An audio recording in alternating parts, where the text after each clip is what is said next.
So your voice is not audible. It is cracking.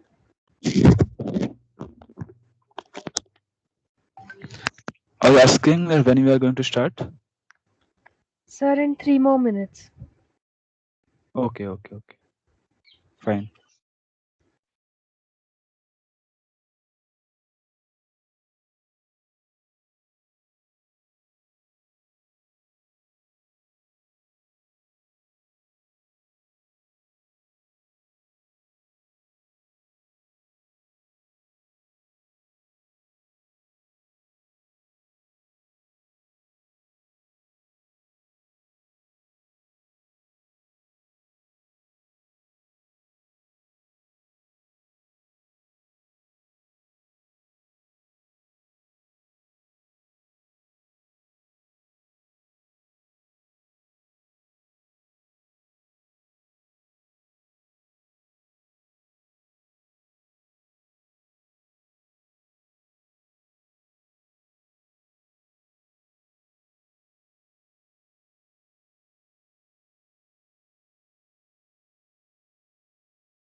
Good evening, everyone.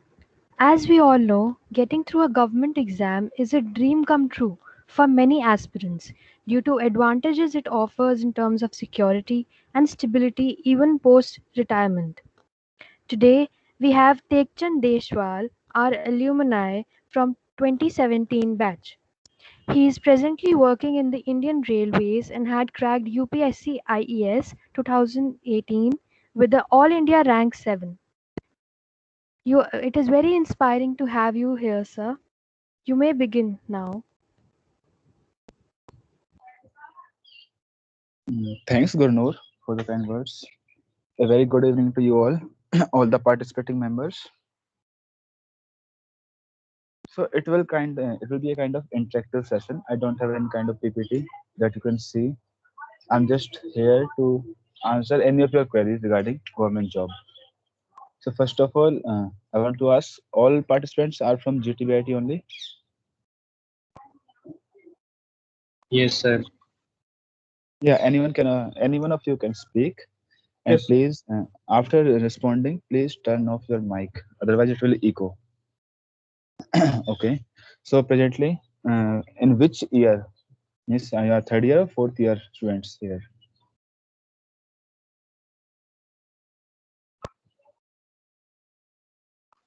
Sir, majority students are from third year only. The third year, sixth semester. Okay, third year. So your classes must be online in these times. Yes, sir. Okay. और अभी college कैसा है फिर? Are you comfortable in Hindi और should I continue in English? No problem, sir. If anyone who is not comfortable in Hindi can tell me, I have no problem in any of the language, Hindi or English. Whatever you want, I can continue in that.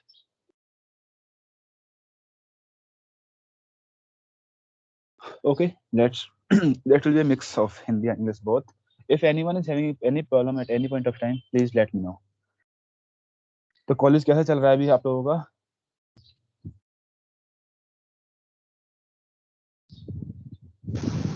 Sir आजकल college बंद है, हमारे suspend हो रखे हैं 15 तारीख तक। Okay, और जो लास्ट सेमेस्टर था कॉलेज में क्या है अभी? वो पॉलिटेक्निक कॉलेज स्टार्ट हो गया वहाँ पे जो एमबीएस बिल्डिंग में स्टार्ट होने वाला था, एमबीएस या बीवीएस?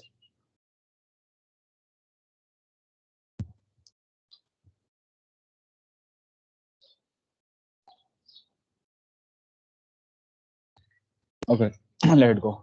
तो आप सभी 2018 बैच के होंगे ना, जो 2021 में अगर आप 6th सेम में हो तो? Yes sir. Yes, sir. Fine. तो इस ईयर तो गेट किसी ने नहीं लिखा होगा आप लोगों में से?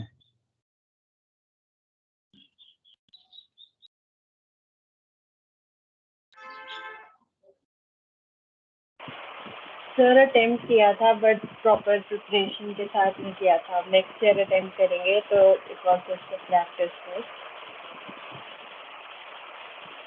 Okay Jaswin, so what kind of problem did you face in this attempt? अभी आपने प्रॉपर प्रिपरेशन की नहीं थी वैसे, स्टिल आपने अटेम्प्ट तो किया था, तो कहाँ पे ज्यादा प्रॉब्लम लगी आपको?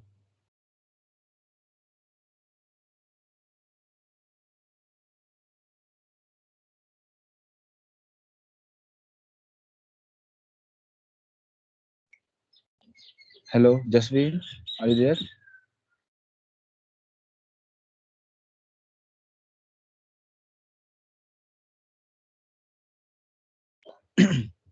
Okay fine. तो देखो, अगर आप बात करें गवर्नमेंट जॉब की, तो अभी आप लोग सब लोग बीटेक कर रहे हैं, it is also counted in graduation.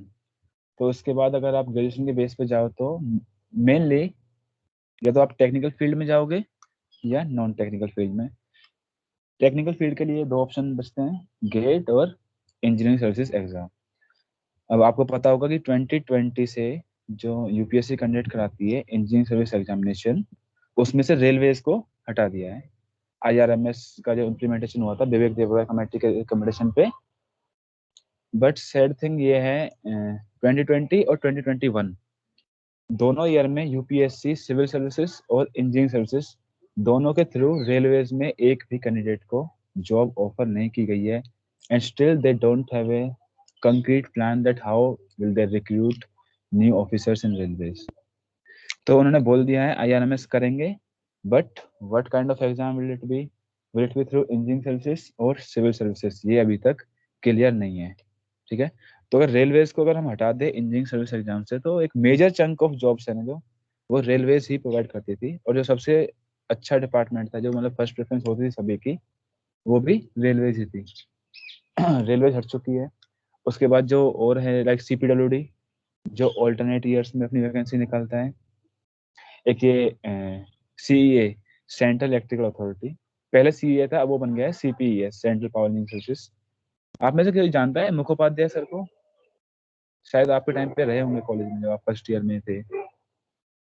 Subrat Mukhopadhyay sir, very senior professor. Anyone?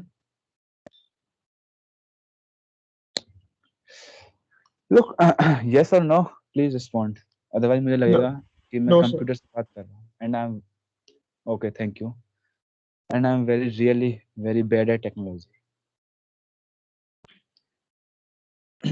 तो जो थे हमारे सुब्रत मुखोपाध्याय सर, वो भी ये सेंट्रल इलेक्ट्रिकल अथॉरिटी से चीफ इंजीनियर से रिटायर्ड थे।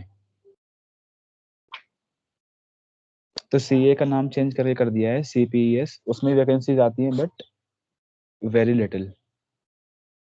उसके बाद और भी है like Indian ordinance board.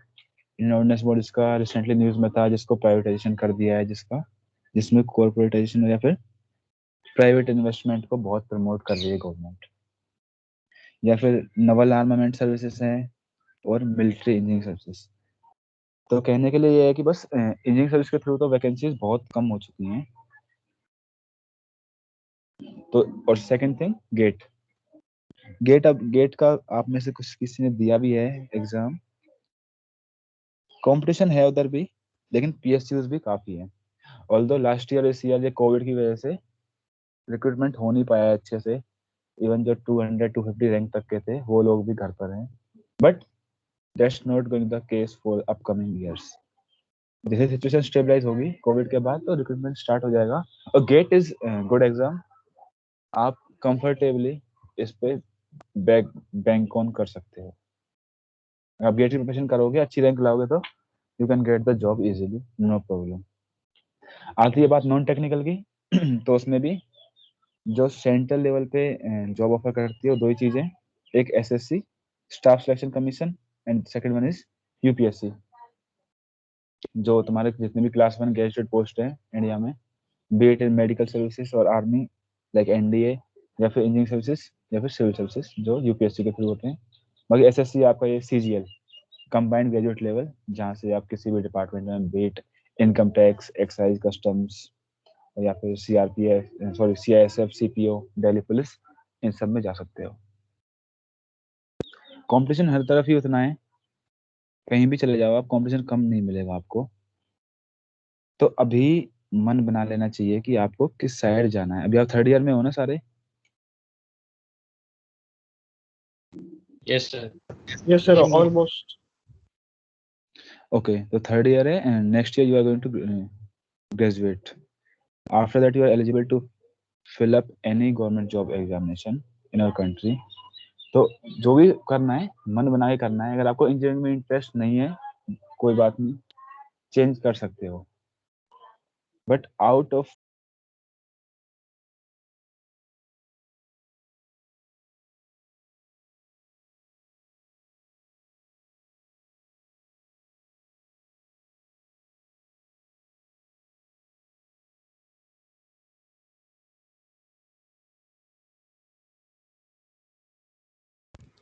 Sir, you are muted.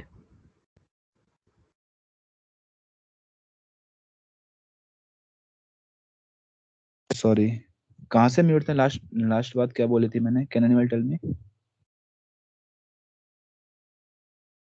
Sir BTech competition के बाद रिलेटेड। हाँ, तो मैं कह रहा था कि कंपटीशन आपको हर जगह उतना ही मिलने वाला है, चाहे आप इंजीनियरिंग के एग्जाम्स में जाओ या फिर नॉन टेक में जाओ। जो भी मतलब लायक होगा, या फिर if you put hard work then you are going to get through it. जो भी मन है आपका, अगर आपको इंजीनियरिंग की जॉब करनी है, कोर डोमेन में जाना है तो वहां जाना।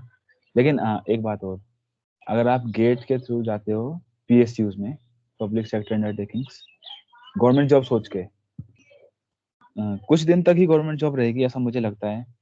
क्योंकि जो प्रेजेंट गवर्नमेंट है अपनी, वो प्राइवेटाइजेशन को बहुत ही ज्यादा फोकस कर रही है। सही है गलत इस पॉइंट पे नहीं जाएंगे हम, बट रियलिटी यही है कि बहुत सारे कॉर्पोरेट सेक्टर्स में, पब्लिक सेक्टर्स में धीरे धीरे प्राइवेटाइजेशन हो जाएगा। Even railway also they are bringing corporatisation. ठीक है, अगर आपको चाहिए प्योर गवर्नमेंट जॉब कि हाँ वो सरकारी बाबू वाली जॉब, तो फिर तो वो एसएससी के थ्रू सही है। लेकिन फिर भी आज के टाइम में जो वर्क कल्चर है वो काफी चेंज हो चुका है।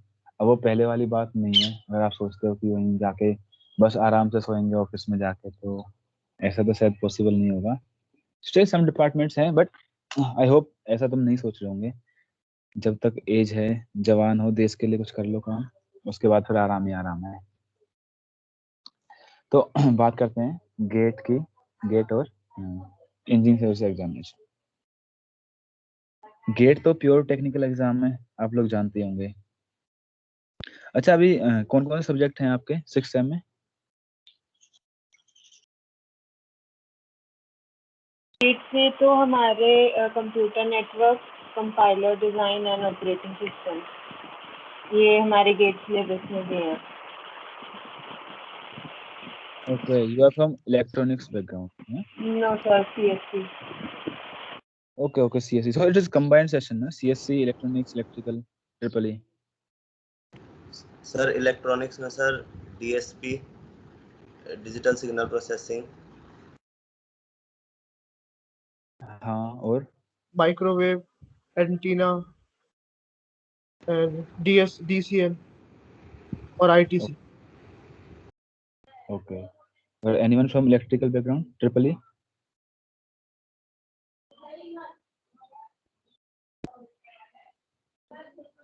आई think electrical guys are not present here. Fine, तो फिर मैं बहुत ज़्यादा डोमेन नॉलेज में नहीं जाऊंगा। एक तो ना गेट के लिए क्या है, दो चीज बहुत मैटर करती हैं, एक्यूरेसी और स्पीड। अच्छा, डिस्कशन करने से पहले आप भी क्या एक्सपेक्टेशन है आपका, मतलब क्या फोकस रहना चाहिए क्लास का? आपको PSUs में जॉब कल्चर कैसा है उसके बारे में ज़्यादा जानना है, या एग्जाम की प्रिपरेशन कैसे करनी है उसके बारे में ज़्यादा जानना है? क्योंकि अगर आपका मोटिव सॉल्व नहीं होता तो फिर बात करने का कोई लॉजिक नहीं है, कोई सेंस नहीं है, just waste of time. Anyone?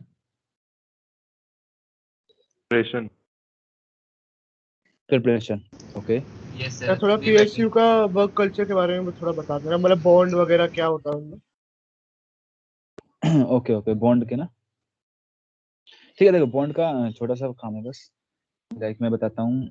जो सबसे पहले मैंने जॉब की थी अपनी, वो nuclear power corporation of India, right, NPCIL है, डिपार्टमेंट ऑफ एटॉमिक एनर्जी के अंदर। तो उसमें जॉब की थी मैंने। उसका सिलेक्शन प्रोसीजर सिंपल था, गेट स्कोर बस एक क्वालिफाइंग होता है, उसके बाद तुम्हारी रैंक क्या है उसके ऊपर कुछ मैटर नहीं करता, सिर्फ इंटरव्यू, 100% वेटेज इंटरव्यू का होता है। उसमें बॉन्ड था 4,30,000, लेकिन बॉन्ड उसका उस तरीके का होता है, लाइक 1 ईयर का ट्रेनिंग पीरियड है। अगर तुमसे 6 मंथ्स में छोड़ रहे हो तो 6 मंथ्स में जितनी तुम्हें सैलरी मिली है वहाँ पे, सैलरी में स्टाइपेंड मिलता था वहाँ पे 35 या 25,000, तो जितना तुम्हें स्टाइपेंड मिला है उतना वापस देना है। NPCIL में इस तरह का बॉन्ड था। उसके बाद जैसे इंडियन ऑयल है, कुछ अच्छे PSUs है वो बॉन्ड ट्रांसफर भी अलाउड करते हैं। अगर आप इंडियन ऑयल में हो और वहाँ से आप स्विच कर रहे हो किसी भी गवर्नमेंट सेक्टर्स में, बीट रेलवेज और एडमिनिस्ट्रेशन, कहीं भी जा रहे हो तो इंडियन ऑयल में इजीली बॉन्ड ट्रांसफर हो जाता है। कहीं कहीं ऐसे पावर ग्रेड हो गया, पावर ग्रेड का सुना होगा, इलेक्ट्रिकल इलेक्ट्रॉनिक्स वालों ने सुना होगा पावर ग्रेड के बारे में। कहते हैं बॉन्ड ट्रांसफर हो जाता है, but I know many of my friends, मेरे बैचमेट्स थे 18 बैच में, जो अराउंड 10 lakhs पे करके आए थे पावर ग्रेड में बॉन्ड का अमाउंट।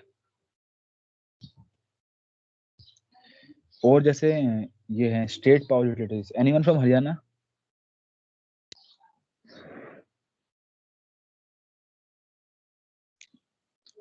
ओके, जैसे हरियाणा में है हमारा हरियाणा पावर यूटिलिटीज, तो उसका भी बॉन्ड का ये है, तुम जितनी सैलरी लोगे the complete salary with an 18% interest rate आपको रिटर्न करना है, ऐसा है। और कुछ ऐसा ONGC है, कोई बॉन्ड नहीं होता ONGC में, आप कभी भी जाओ कभी भी आओ, छोड़ के आ जाओ, कोई दिक्कत नहीं है।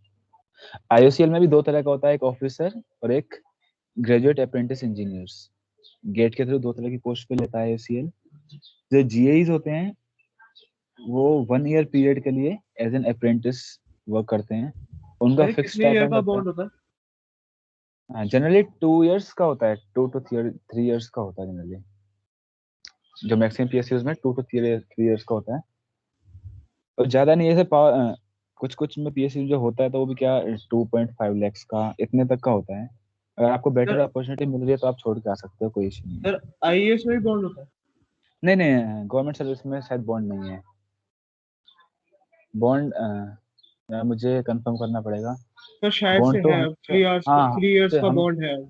हाँ, प्रोबेशन पीरियड का बॉन्ड होता है, हमसे बॉन्ड भरवाया था। बट हाँ, अगर तुम देखो IAS के बाद तुम अगर छोड़ोगे, आई थिंक तुम किसी प्राइवेट सेक्टर के लिए PSU के लिए तो छोड़ोगे नहीं। अगर आप छोड़ोगे तो या तो इसमें जाओगे, सिविल सर्विस में जाओगे, तो उस कंडीशन के लिए गवर्नमेंट टू गवर्नमेंट के लिए वो बॉन्ड नहीं होता, फिर तुम इजीली जा सकते हो। मेरा बैचमेट था एक जो 18 बैच में था, 2020 बैच में, नहीं सॉरी 19 बैच में AS बन गया वो, तो उसका कोई बॉन्ड ट्रांसफर का कोई इशू नहीं हुआ, गवर्नमेंट से गवर्नमेंट में इजीली हो गया, कोई पे नहीं करना पड़ा। तो अगर IAS में बॉन्ड को तो मतलब है, but it's equally as good as none, क्योंकि आप वहां से छोड़ोगे तो सिर्फ सिविल सर्विस में जाओगे और वहां पे वो आपका बॉन्ड एक तरह से वैलिड नहीं होता, आप आराम से जा सकते हो, बॉन्ड ट्रांसफर हो जाता है। बॉन्ड ये है। अब मैं बात करेंगे PSUs के वर्क कल्चर की, किसी सीनियर को जानते हो जो यूपीएससी में काम कर रहा है कहीं?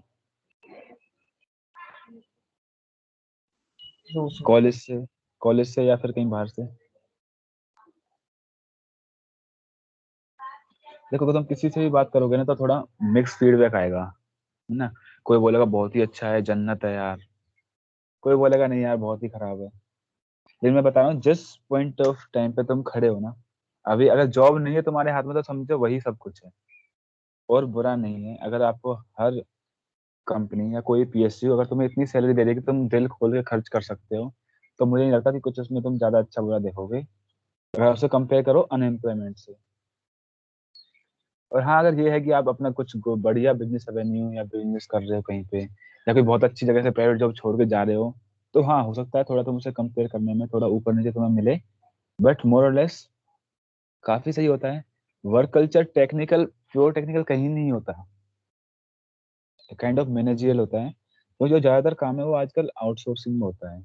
एएमसीज होते हैं, एनुअल मेंटेनेंस कॉन्ट्रैक्ट्स, तो आउटसोर्स करके लगते हैं। वही मतलब जो प्राइवेट कंपनीज है बड़ी बड़ी, अगर आप इलेक्ट्रिकल की बात करो तो सीमेंस है, किर्लोस्कर है, जीई है, तो इनके इंजीनियर्स आते हैं, वही इंस्टॉल करते हैं। हमें सिर्फ ऑपरेट करना होता है, मेंटेन करना होता है, कुछ भी कोई मेजर प्रॉब्लम होती है तो वही आके वही सॉर्ट आउट करते हैं। वर्क का नेचर प्योर टेक्निकल नहीं होता, it's kind of techno managerial job. और हाँ, अगर कोर इलेक्ट्रिकल काम देखना है तो लाइक, अगर मैं तुम्हें, जैसे मैंने आईओसीएल में काम किया था 6 मंथ्स के लिए, मैं वहाँ पे ग्रेजुएट अप्रेंटिस इंजीनियर था, जीएई। तो आईओसीएल में हो सकता है तुम अपने डोमेन से बिल्कुल डाइग्रेस हो जाओ। आईओसीएल में अगर आप सिलेक्ट होते हो एज एन ऑफिसर तो 3 डिवीजन होते हैं, रिफाइनरीज और पाइपलाइन और marketing.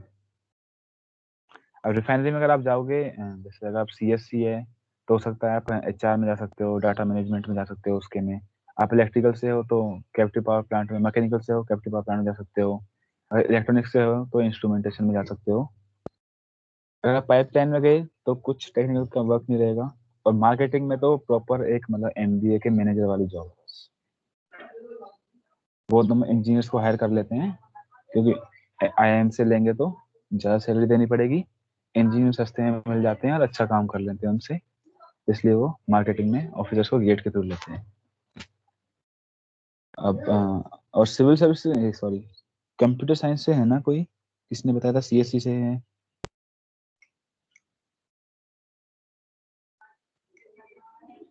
I have forgot. Jasveen are you there? Yes, sir. Are you from computer science? Yes, sir. Okay, तो कंप्यूटर साइंस से ये एक पोसो को सुना है आपने? POSOCO, power systems corporation of India. No, sir. हाँ, एक ये पावर ग्रिड का सब्सिडियरी है पोसो को। Okay, sir. तो जो पूरे कंट्री में ग्रिड का मैनेजमेंट है, जो कि कहाँ से पावर रियल टाइम में कहाँ से कहाँ पावर कितनी ट्रांसमिट करनी है, तो वो लेते हैं कंप्यूटर साइंस इंजीनियर्स को। तो देखना तुम, अगर तुमने उसमें गेट दिया है तो। Sure, sir. Thank you, sir. अगर आप कंप्यूटर साइंस से गेट दे रहे हो तो क्या हायर स्टडीज का होगा ना पर्सपेक्टिव आपका मेन तो? Yes, sir. तो वैसे भी हमें प्रोफेसर बता रहे थे, वो प्लेसमेंट पॉइंट ऑफ व्यू से भी अच्छा रहता है कि अगर आपका गेट स्कोर अच्छा हो तो हाँ डेफिनेटली, कर सकते हैं। अगर आपका गेट स्कोर अच्छा है तो एक आपको पॉजिटिव बेस तो मिलेगा ही मिलेगा। प्लस अगर प्रिपरेशन करोगे तो एक नॉलेज बेस भी बढ़ेगा। आप Yes, मतलब sir. अच्छे से अच्छे एमएनसीज में आप ट्राई कर सकते हो इंटरव्यू के लिए। बोलिए। सर ट्रिपल ई वालों के लिए मतलब कैसे प्रिपेयर करें? अच्छा, आप ट्रिपल ई से हो? Yes sir. ओके, 6 सेम में ही हो ना? No sir, 4th same. अच्छा, 4 सेम। देखो अभी टाइम तो बहुत है ना। एक तो जो सब्जेक्ट तुम अभी पढ़ रहे हो ना, अभी पढ़ते तो हो ही एक सब्जेक्ट, और यस यूट्यूब सर। पे तो मैं हर किसी के लेक्चर्स मिल जाएंगे ठीक ठाक। किसी के भी नाम ले तो एनपीटीईएल है, एनपीटीईएल के लेक्चर्स देखते हो आप लोग? Yes, sir. Yes sir. हाँ हाँ, तो एनपीटीईएल है, या फिर बहुत सारे इंस्टीट्यूट्स हैं, क्रिएट्रिक्स है, उन्होंने अपने लेक्चर्स डाले हुए हैं, तो वहाँ पे देख सकते हो। जब भी पढ़ो कोई भी सब्जेक्ट अभी से, उसके गेट और ईएस के प्रीवियस ईयर क्वेश्चंस देख लेना एक बार, कहाँ की किस टॉपिक में प्रॉब्लम आ रही है। और किसी में आ रही है तो उसे बुक से पढ़ लो, अभी से करके चलोगे तो बहुत इजीली हो जाएगा, कोई इश्यू नहीं होगा, मुझे ऐसा लगता है। मैं तो 4th सेम में हूँ ना। 6th सेम तक मतलब मुझे ये भी नहीं पता था कि ट्रांसफार्मर का इक्विवेलेंट सर्किट कैसे बनाया जाता है, 6th सेम तक। तो उसके बाद जब मैंने कोचिंग स्टार्ट की थी, मैं बिल्कुल ही ब्लैंक माइंड था। तो तो फिर पोजीशन आपने पूरा फोकस एग्जाम पे दिया था या और भी चीजें साथ में फॉलो की थी? मतलब एग्जाम क्लियर करने के लिए 100% फोकस उसी में ही देना है, या मतलब कैसे प्रिपेयर किया था, कितने आवर्स पर डे था? देखो, प्रिपरेशन के लिए आपको 100% फोकस ही होना पड़ेगा। एक्सपीरियंस एक सीरीज आई है टीवीएफ यस सर, टीवीएफ पे, देखा है। एक्सपीरियंस देखा है?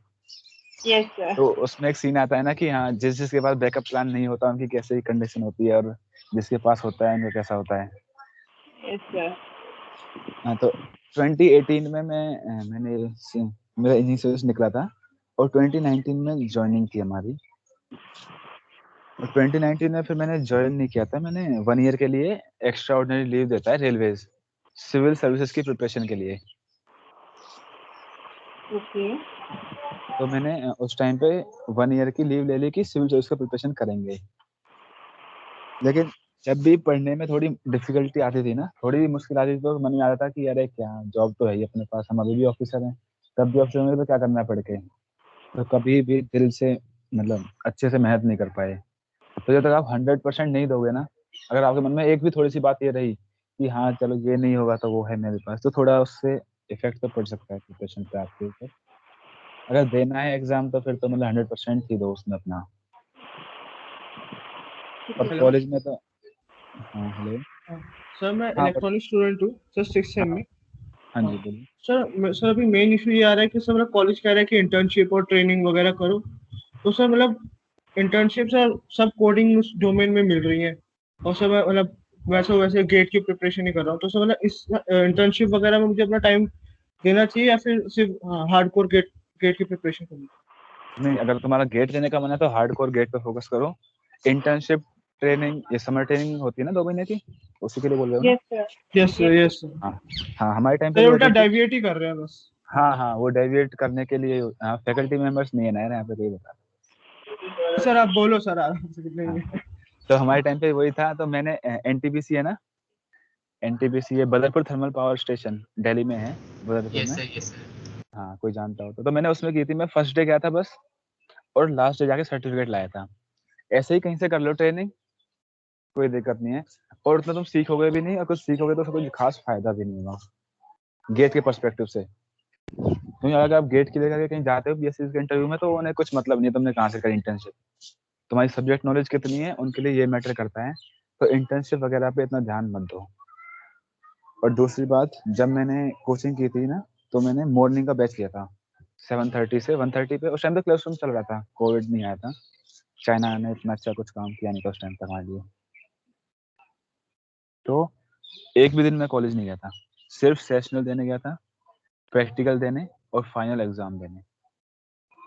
बाकी मुझे कुछ लगता ही नहीं था, क्योंकि कॉलेज में कुछ नहीं था उस टाइम तक। और एग्जाम में फेल नहीं होगे आप, मैं बता रहा हूँ। अगर तुम पढ़ लोगे ना, तुम फर्स्ट ईयर और सेकंड ईयर का पढ़ लोगे गेट में, तो अभी तुम थर्ड ईयर का पेपर पास कर लोगे, बस लिखाना है उसमें कुछ। तो ये इंटर्नशिप ट्रेनिंग इनकी टेंशन मत लो, अगर प्रिपरेशन उसकी चल रही है तो प्रॉपर उसी पे फोकस करो। हाँ वरुण, इलेक्ट्रॉनिक्स है ना तुम्हारा 6 सेम? Yes sir. तो कौन कौन से सब्जेक्ट कॉमन है अभी गेट में और तुम्हारे 6 सेमेस्टर में? सर 6 सेमेस्टर में तो कोई भी नहीं है सर, ज्यादा सारे के सारे फर्स्ट और सेकंड ईयर के हैं। अच्छा, एनालॉग कंट्रोल वगैरह है, हाँ डिजिटल। हाँ सर, एनालॉग है, डिजिटल, नेटवर्क्स, हाँ, माइक्रो, माइक्रो, सिग्नल सिग्नल नहीं, माइक्रो सिग्नल तो हट गया सर, सिस्टम, अब signal system, digital signal system. Communication, हाँ, कंट्रोल अच्छा, सिस्टम और ओके, ईएमएफटी। सर ये सारे सब्जेक्ट कॉमन है। किसमें? सर कम्युनिकेशन में आईटीसी है, और सर माइक एडवांस वर्जन उसमें है हाँ। सर इलेक्ट्रोमैग्नेटिक्स में माइक्रोवेव और एंटीना है, और सर डीएसपी सिग्नल सिस्टम्स में है। ओके, अगर तुम में से कोई प्लान कर रहा है सिविल सर्विस लिखने का आगे, इलेक्ट्रिकल ऑप्शन लेके, तो कम्युनिकेशन अच्छे से पढ़ लेना, बहुत हाई वेटेज आता है उसमें, और मतलब अच्छे लेवल के क्वेश्चंस आते हैं। बाकी तो अभी अगर कॉमन सब्जेक्ट नहीं है ना, तो बिल्कुल फोकस मत करो। मिलते होंगे ना अभी भी आकाश के सॉल्व पे सैंपल पेपर्स एक बार, वहाँ दुकान पे 30 रुपए की मिलती है ना बुकलेट, प्रीवियस ईयर क्वेश्चंस। महंगे हो गए सर। Yes, sir. महंगे हो गए क्या? नहीं, हमारे टाइम में 30 के थे यार। Sir, सर अब 45. 60 के हो गए हैं। हाँ, तो बस वो पढ़ लेना, वो तुम्हें पास करा देंगे आराम से। बाकी फोकस अगर जहाँ अगर गेट की प्रिपरेशन कर रहे हो तुम सीरियसली, तो फोकस वहीं पे रहने दो पूरा पूरा। अच्छा, और इंजीनियरिंग सर्विस के लिए कोई कर रहा है अभी?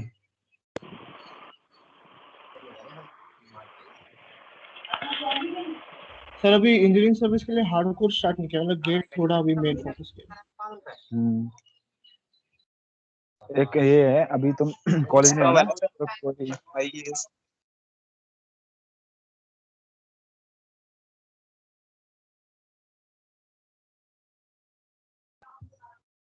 हेलो, हाँ, मैं ऑडिबल? Yes Yes, sir.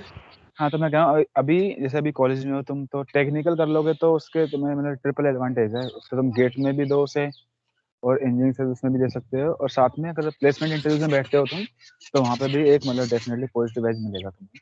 तो अभी तो प्रॉपर उस पर फोकस करो। जो नॉन टेक वाला पोर्शन है बहुत ज्यादा बड़ा नहीं है, उसे तुम आराम से कर सकते हो कवर कुछ ही दिन में, और अभी बहुत पहले करोगे तो भूल भी जाओगे उसे, इतना ज्यादा करने का फायदा नहीं है। जो टेक्निकल है ना, कॉमन है जो ईएस और गेट का, वो उस पे अपना हाथ सेट कर लो, उस पे फोकस रखो पूरा। क्वेश्चंस काफी सारे कर लो, टेस्ट सीरीज के उठा लो, प्रीवियस ईयर टेस्ट सीरीज जिसकी भी है इंस्टीट्यूट की, प्रीवियस ईयर क्वेश्चंस। और अपना तुम जहाँ से भी पढ़ रहे हो, कोचिंग से पढ़ रहे हो तो उनके नोट्स में क्वेश्चंस होते हैं, बुक से पढ़ रहे हो किसी भी स्टैंडर्ड बुक से, तो उस बुक के क्वेश्चंस देख लो। और बहुत ज्यादा मतलब हर क्वेश्चन के लिए ना, जैसे ऐसे होता है बहुत बार कि जैसे तुमने नेटवर्क सिस्टम पढ़ा, और नेटवर्क पढ़ने के बाद तुमने क्वेश्चन लगाने की कोशिश करी, एक क्वेश्चन को ऐसा मिला कि वो नहीं हुआ, और उस एक क्वेश्चन के ऊपर रिसर्च करने का पूरा फायदा नहीं होता। नहीं हुआ तो ठीक है, देख लो कहाँ पे है वो, पढ़ लो, समझ लो, एक बार खत्म। ये नहीं है कि एक क्वेश्चन नहीं आ गया तो उसके लिए मैं दूसरी नई बुक उठा के पढ़ना स्टार्ट कर दूं कि हर क्वेश्चन होना चाहिए मेरा। हर क्वेश्चन नहीं करना है, कुछ क्वेश्चन करने हैं और सही करने हैं। गेट में कितने आते हैं? 65 क्वेश्चन आते हैं ना गेट में। अगर 65 क्वेश्चन में से तुम 40 क्वेश्चन सही से कर दोगे ना ढंग से, विदाउट मिस्टेक्स, तो तुम्हारा सिलेक्शन पक्का हो जाएगा।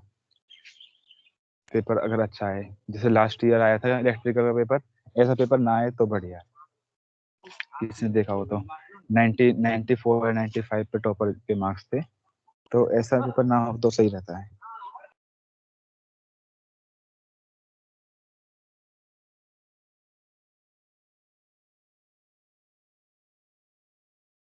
सर करंट अफेयर्स भी लास्ट में हो जाएगा? क्या? फिर से पूछना। सर इंजीनियरिंग सर्विस का करंट अफेयर्स वाला पोर्शन। जो करंट अफेयर से क्वेश्चन आते हैं 3-4, और करंट अफेयर है समुद्र के जितना बड़ा। लास्ट टाइम में जैसे मेडी जी है, एक मैगजीन पब्लिश करता है दिसंबर के अराउंड, मैं लास्ट मंथ में करता है वो एग्जाम के पहले। उसके पीछे अराउंड 150-200 क्वेश्चंस होते हैं, उनको देख लेना, बस थोड़ा बहुत न्यूज टच में रहना, होगा तो हो जाएगा, और नहीं होगा तो पढ़ने से भी नहीं होगा।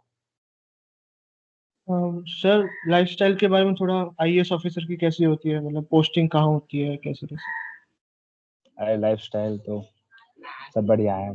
देखो अब रेलवे से चला गया है, जब भी ये तुम्हारा जब जब मेंस हो जाएगा ना, मेंस के बाद डेफ भरना होता है, और डिटेल्ड एप्लीकेशन फॉर्म भरना होता है, यूपीएससी भरवाती है उसे।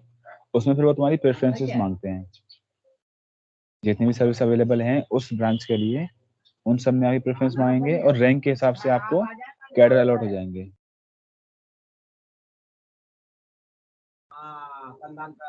तो अब डिफरेंट डिफरेंट कैडर्स में डिफरेंट डिफरेंट जॉब प्रोफाइल है।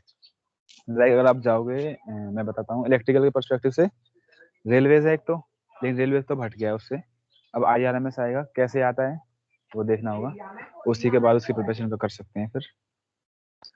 अब जैसे ये है एमईएस, मिलिट्री इंजीनियरिंग सर्विस, इसमें जो आपको लाइफ स्टाइल है वो एज एन इक्विवेलेंट, जो आपने देखे होंगे आर्मी के लेफ्टिनेंट वगैरह होते हैं, वैसे ही ब्लैक एम्बेसडर मिलेगी तुम्हें। रहने के लिए बंगला बंगला इजीली मिल जाते हैं, उनमें कोई इशू नहीं होता, चाहे रेलवे हो या एमईएस है, तो रहने के लिए बंगला मिल जाएंगे, बंगलो पीएन मिल जाएंगे, कोई दिक्कत नहीं होती। आपको 4 व्हीलर होगा, शॉफर होगा, तो ये सब तो ठीक है। और कुछ डिपार्टमेंट ऐसे भी हैं जहां आपको इतनी ज़्यादा फैसिलिटीज नहीं मिलेंगी, जैसे हो गया CPES, central power engineering service. वहाँ पे आप रहोगे IES ही, लेकिन आपको शायद ऐसा फील नहीं आएगा। लेकिन हाँ, जॉब है एकदम फ्री माइंड, वहाँ रह के आप किसी भी चीज़ की प्रिपरेशन कर सकते हो, कोई दिक्कत ही नहीं है। और डेस्क जॉब होती है, काम उनका सिर्फ ये काम होता है, जो आपने देखा होगा पार्लियामेंट में क्वेश्चन आवर सेशन होते हैं, तो क्वेश्चन आवर सेशन में जो क्वेश्चंस पूछे जाते हैं तो उनके मिनिस्ट्री के जो आंसर्स होते हैं वो यही लोग फ्रेम करते हैं। जब मिनिस्टर्स आंसर पढ़ते हैं वहाँ पे खड़े होके, तो वो यहाँ ये जो इनका यहाँ पे हयात होटल है ना, यहाँ सरोज नगर के पास, उनके पास ही इनका ऑफिस है, तो वहीं से फ्रेम कराते हैं। और वही काम करना होता है थोड़ा बहुत, बस डॉक्यूमेंटेशन का, ज़्यादा काम नहीं होता है। जैसे CPWD हो गया, CPWD तुमने देखा हुआ होगा, ये तो मतलब एकदम रॉयल डिपार्टमेंट है, बाबू वाला, काम करना नहीं होता कुछ भी, बस मजे लेने होते हैं। कॉन्ट्रैक्टर आएंगे, उनसे कमीशन मारना होता है, ये चल रहा होता है। बाकी सही है, तो मैं मतलब कहीं भी रिग्रेट नहीं करोगे, इतना तो है। और किसी का कोई क्वेश्चन? सर ICRB, DRDO और बार के बारे में कुछ अगर। हाँ, BRC हो गया, BRC, DRDO, और तीसरा कौन सा पूछा? ICRB, इसरो के लिए। इसरो, ISRO। इसरो अभी कुछ दिनों से अपना अलग एग्जाम कंडक्ट करा रहा है, हर बार एग्जाम लेता है, उसके बेस से इंटरव्यू होता है। और BRC हो गया, BRC गेट के थ्रू लेता है।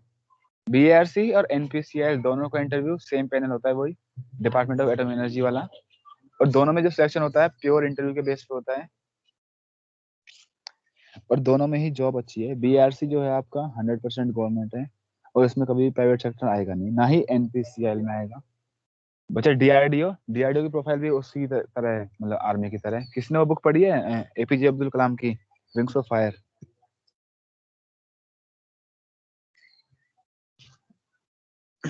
तो उसमें उसने मैं थोड़ा बहुत बताया हुआ है DRDO का, उसका वर्क कल्चर। बेसिकली क्या है, वो एक रिसर्च एंड डेवलपमेंट ऑर्गेनाइजेशन है, तो कंटिन्यूअसली तुम्हें मतलब इम्प्रूव करते रहने का वो मिलेगा फायदा।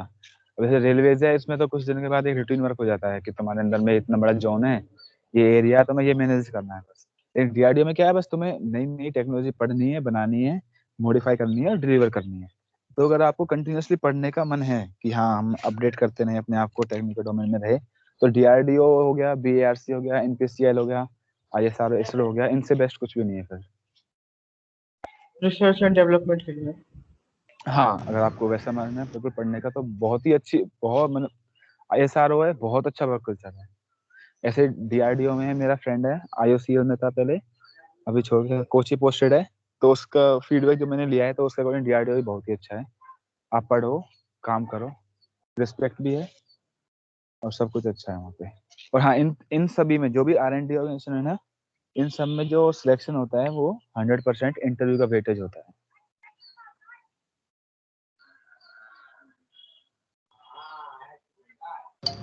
सर बाकी DRDO का एग्जाम अलग से होता है कि वो गेट के थ्रू ही लेते हैं हम लोग भी? इलेक्ट्रिकल में तो शायद लिया नहीं था इस बार, लेकिन उसके पहले मैंने एक बार भरा था, ये कौन सी पोस्ट थी, उसमें उन्होंने गेट के थ्रू ही मंगाए थे। JRF का था, जूनियर रिसर्च फेलोशिप, तो उसमें उन्होंने गेट के थ्रू ही नॉमिनेशंस मांगे थे। एग्जाम अलग, इसरो का एग्जाम अलग हो रहा है कुछ दिनों से। BRC का ऐसा होता है, हाँ 18 में बताता हूँ मैं BRC में क्या था। तुमने गेट दिया, तो उन्होंने जो फॉर्म था, उनके जो फॉर्म की ओपनिंग डेट थी वो गेट के एग्जाम के बाद की थी। अगर आपका गेट का एग्जाम अच्छा ना हो, तो आप ऑप्ट कर सकते हो कि आप फिर से एग्जाम दो BRC का, और दोनों एग्जाम में से जो अच्छा स्कोर हो उसके बेस पे वो तुम्हें इंटरव्यू में बुला लेंगे। Means they are giving you proper avenues for selection. अगर आपका गेट का एग्जाम अच्छा नहीं हुआ, तो आप उनका एग्जाम लिख दो, उससे बुला लेंगे। और गेट का एग्जाम अच्छा है तो वो आपको गेट के स्कोर पे ही इंटरव्यू के लिए बुला लेंगे। और इंटरव्यू बहुत ही रिगरस होता है। मैं ऐसे ही, जैसे मैंने NPCL का दिया था, अराउंड 15 मिनट्स के आसपास चला था इंटरव्यू, और मतलब खूब पेलते हैं आपको, बेसिक से उठा के धोएंगे सही ठीक ठाक। लेकिन मतलब बहुत ही अच्छा एक्सपीरियंस होता है, देना एक बार, अगर अपॉर्चुनिटी मिले तो देना बिल्कुल। तुम्हें रेल का फेयर भी दे देंगे सेकेंड AC तक का, और जाना इंटरव्यू दे के आना, खाना भी खिलाएंगे मस्त। मेरा एक अच्छा एक्सपीरियंस होता है इंटरव्यू देना उसमें। तो इन तीनों में अगर आप देखना, किसी का भी मन हो R&D में, तो डेफिनेटली ट्राई करना इन सब में जाने का। सर कैसे सवाल पूछते हैं ये लोग? बेसिक सब्जेक्ट के बेसिक की नॉर्मल भी? हाँ सब्जेक्ट के। जब मैं तुम्हें जैसे तुम्हारी स्ट्रीम क्या है? नाम नहीं तो। सीएससी हाँ है sir. Deepak. Yes CSC. Sir, CSC है। अच्छा सीएससी का चलो मुझे पता नहीं है, मैं तुम्हें एक एग्जांपल बताता हूँ ऐसे ही। जैसे तुमने फर्स्ट ईयर में पढ़ा, वैसे कोई भी इंडक्टर होता है, अगर इंडक्टर में करंट पास कर रहे हैं और तुम सडनली उससे सर्किट को ब्रेक कर दोगे तो एक बहुत हाई वोल्टेज इंड्यूस होती है ना, L D I by D T. कोई भी इलेक्ट्रिकल का था अभी ट्रिपल ई का, उन्हें पता होगा। तो जैसे सिंपल से कॉन्सेप्ट स्टार्ट किया, एक सर्किट बनाया, मैं इसमें जैसे बैटरी दूं तो क्या होगा। ठीक है, हमने बनाया कि ये वेव फॉर्म है, ऐसे वेव फॉर्म, ये वोल्टेज की वेव फॉर्म होगी, करंट की वेव फॉर्म होगी। नेक्स्ट फिर उसी सर्किट में नेक्स्ट क्वेश्चन कि मैं सडनली करंट को ब्रेक करूं तो क्या होगा। तो फिर मैंने बता दिया सर, इंडक्टर है, सडन चेंज ऑफ करंट को ये बर्दाश्त नहीं करता, बहुत हैवी वोल्टेज इंड्यूस होगी। अच्छा ठीक है, तो फिर सडनली एक question out of the box पूछेंगे कि अब इस सर्किट को यूज करो कार के इंजन को स्टार्ट करने के लिए। तो वो उस टाइम पे फिर मतलब दिमाग घूम जाता है। तो मैं बहुत अच्छे से, और हाँ ये भी नहीं है कि तुम्हें पूछ के छोड़ देंगे, तुम्हें नहीं पता होगा फिर भी मारेंगे वो, हिंट दे दे के ऐसा हिंट देंगे कि हाँ ऐसे करो ऐसे करो। लेकिन हाँ अच्छा इंटरव्यू होता है। और ये मैं सोच रहा था तुम सारे क्वेश्चंस के आंसर्स दे दोगे तभी सिलेक्ट होगे, आंसर नहीं दोगे तब भी सिलेक्शन हो जाएगा, बस वो थिंकिंग कैपेबिलिटी देखते हैं कैंडिडेट्स की।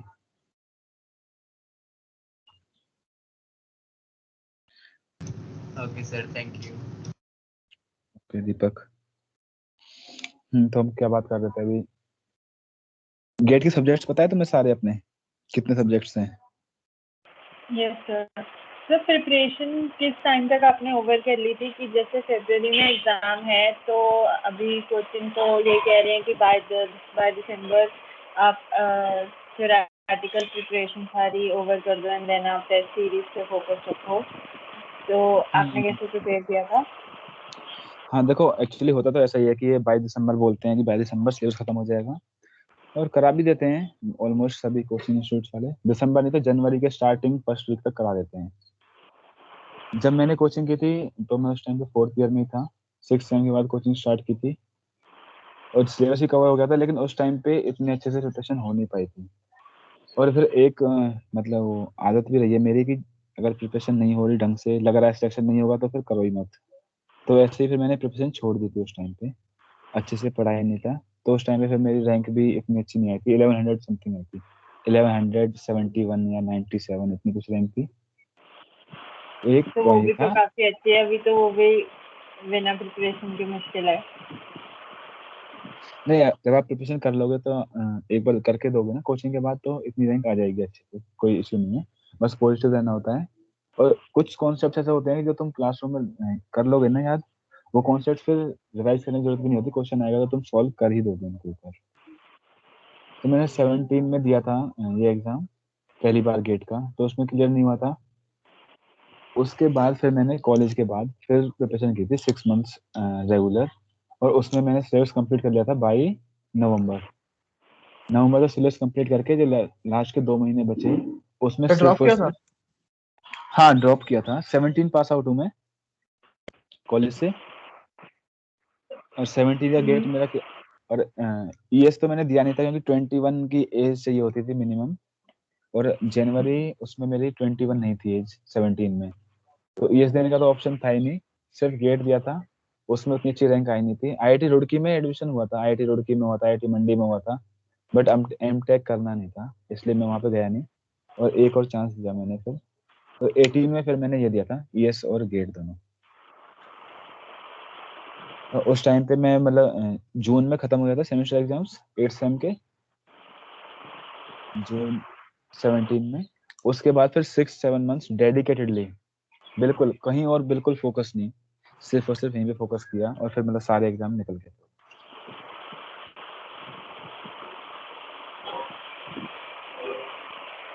हाँ, और अगर अभी आप कर रहे हो ना तो मैं एक चीज बताता हूँ, एक रिवीजन की बहुत बड़ी प्रॉब्लम आती है कि रिवीजन कैसे करें। जब तुम सारा सिलेबस कंप्लीट कर लोगे ना, एक सब्जेक्ट पढ़ोगे, सेकंड सब्जेक्ट पढ़ोगे तो लगेगा पहला सब्जेक्ट फिर से भूल गए हम, वो पढ़ोगे तो लगेगा यस पहला वाला सर, सब्जेक्ट फिर क्योंकि से भूल गए काफ़ी हम। सारे सब्जेक्ट्स हो जाते हैं तो कैसे प्रिपरेशन ही बेसिकली है कि सही प्रिपरेशन हो जाए। एक तो ना ये नोट्स बनाए हैं खुद के। Yes sir. हाँ, अगर बुक से भी पढ़ रहे हो ना तो भी खुद के नोट्स बना लो, क्योंकि जब हम पढ़ते तो लगता है अरे नहीं बुक से हम रिवाइज कर सकते हैं, लेकिन बुक से रिवाइज करना बहुत ही मुश्किल है। अपने हाथ के नोट्स बने होने बहुत जरूरी है, इम्पोर्टेंट। पढ़ना बस ऐसे पढ़ना, एक बार जैसे पूरा पढ़ लिया, 2 बार तो मिनिमम तुम्हें जो पढ़ रहे हो ना वो रिवाइज करना ही करना है। लाइक एक बार पढ़ा फिर छोड़ दिया, फिर और सब्जेक्ट उठा लिया कोई, पूरा सिलेबस कवर कर लिया, उसके बाद फिर से पढ़ना है पूरा, तब तुम्हें अराउंड 60% याद हो जाएगी चीजें, 40% फिर भी याद नहीं होंगी। उसके बाद करना क्या कि क्वेश्चन सॉल्व करना सारे के सारे, और जिस भी क्वेश्चन में प्रॉब्लम आए ना बस उसी क्वेश्चन के कॉन्सेप्ट को उठा के अलग से लिख लेना शॉर्ट में, रफ में, कि ये रिवाइज करना है, मेरा ये नहीं हुआ है। बस ज्यादा हेडेक नहीं लेनी। लाइक जैसे मैं एग्जांपल दूं, अगर आपको नेटवर्क एनालिसिस है, जब कोई पहली बार में पढ़ेगा तो किरचॉफ्स करंट लॉ ही पढ़ेगा, किरचॉफ्स वोल्टेज लॉ ही पढ़ेगा, सिंपल से सिंपल चीजें हैं ये। लेकिन इस चीज को ये नहीं कि हर बार रिवीजन में पढ़ना ही पड़े मुझे, होता है नेक्स्ट रिवीजन में मुझे सिर्फ और सिर्फ नोडल की क्वेश्चन देखनी पड़े या मैथ्स की क्वेश्चन देखनी पड़े, उसके अलावा कुछ नहीं।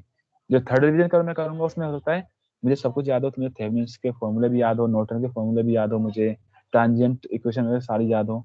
तो जैसे जैसे तुम ज्यादा रिवीजन करोगे ना ऑटोमेटिकली जो चीजें तुम भूल रहे हो वो अपने आप कम होती जाएंगी। सिर्फ उतनी ही चीजें नोट करो कि ये याद करना है मुझे, बाकी और कुछ भी रिक्वायर्ड नहीं है। और 2 बार नोट्स पढ़ने के बाद, 2 बार नोट्स पढ़ लिए, 2 बार क्वेश्चन लगा लिए, जो थर्ड रिवीजन जो होगा ना उसे नोट से मत करना, क्वेश्चन से करना, सीधे क्वेश्चन लगाना, जहां ना आए याद तो नोट्स खोल के देखने, अदरवाइज सीधे क्वेश्चन सॉल्व हो जाएंगे।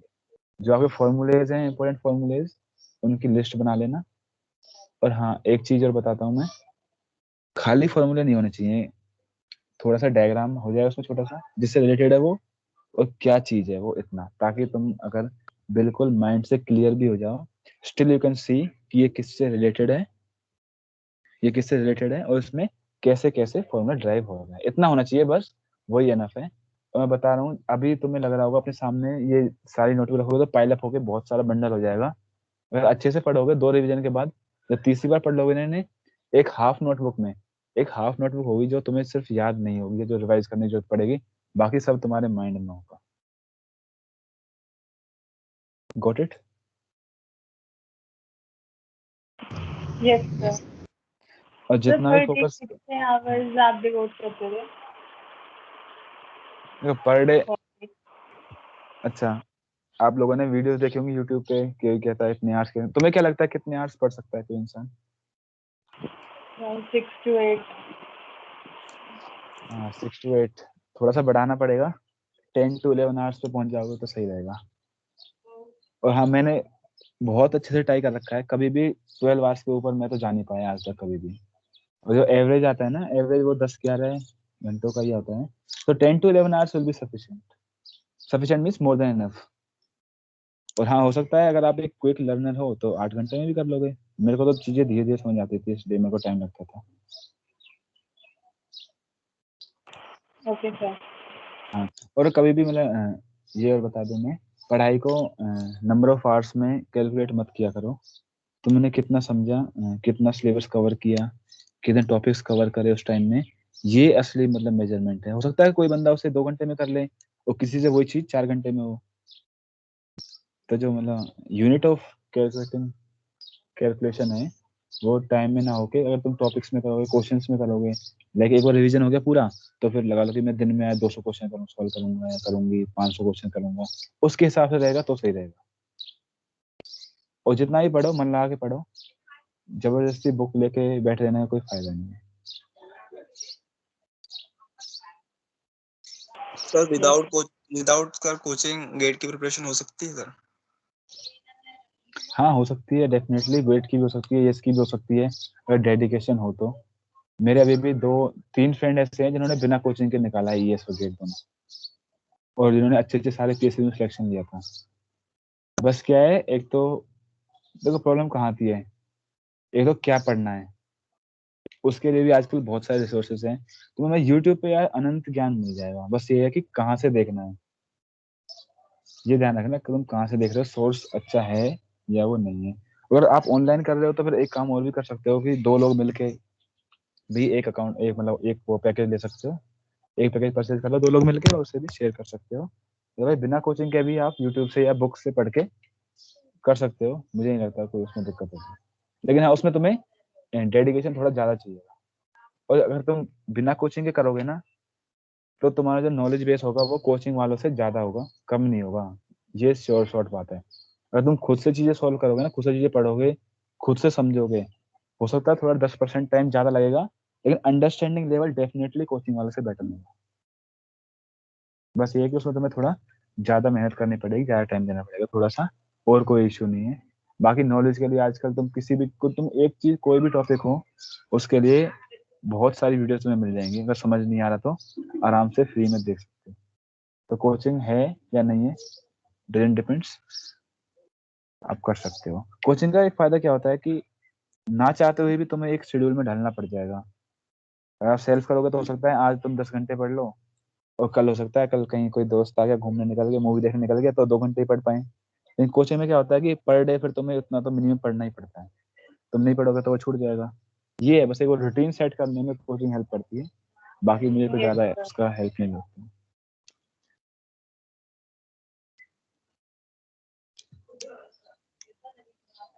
अच्छा, एसएससी सीजीएल देने का किसी का मन है? एसएससी के तो सीजीएल हो गया, सीएचएसएल, नॉन टेक्निकल जॉब्स में जाने का किसी का कोई मन हो तो बताओ।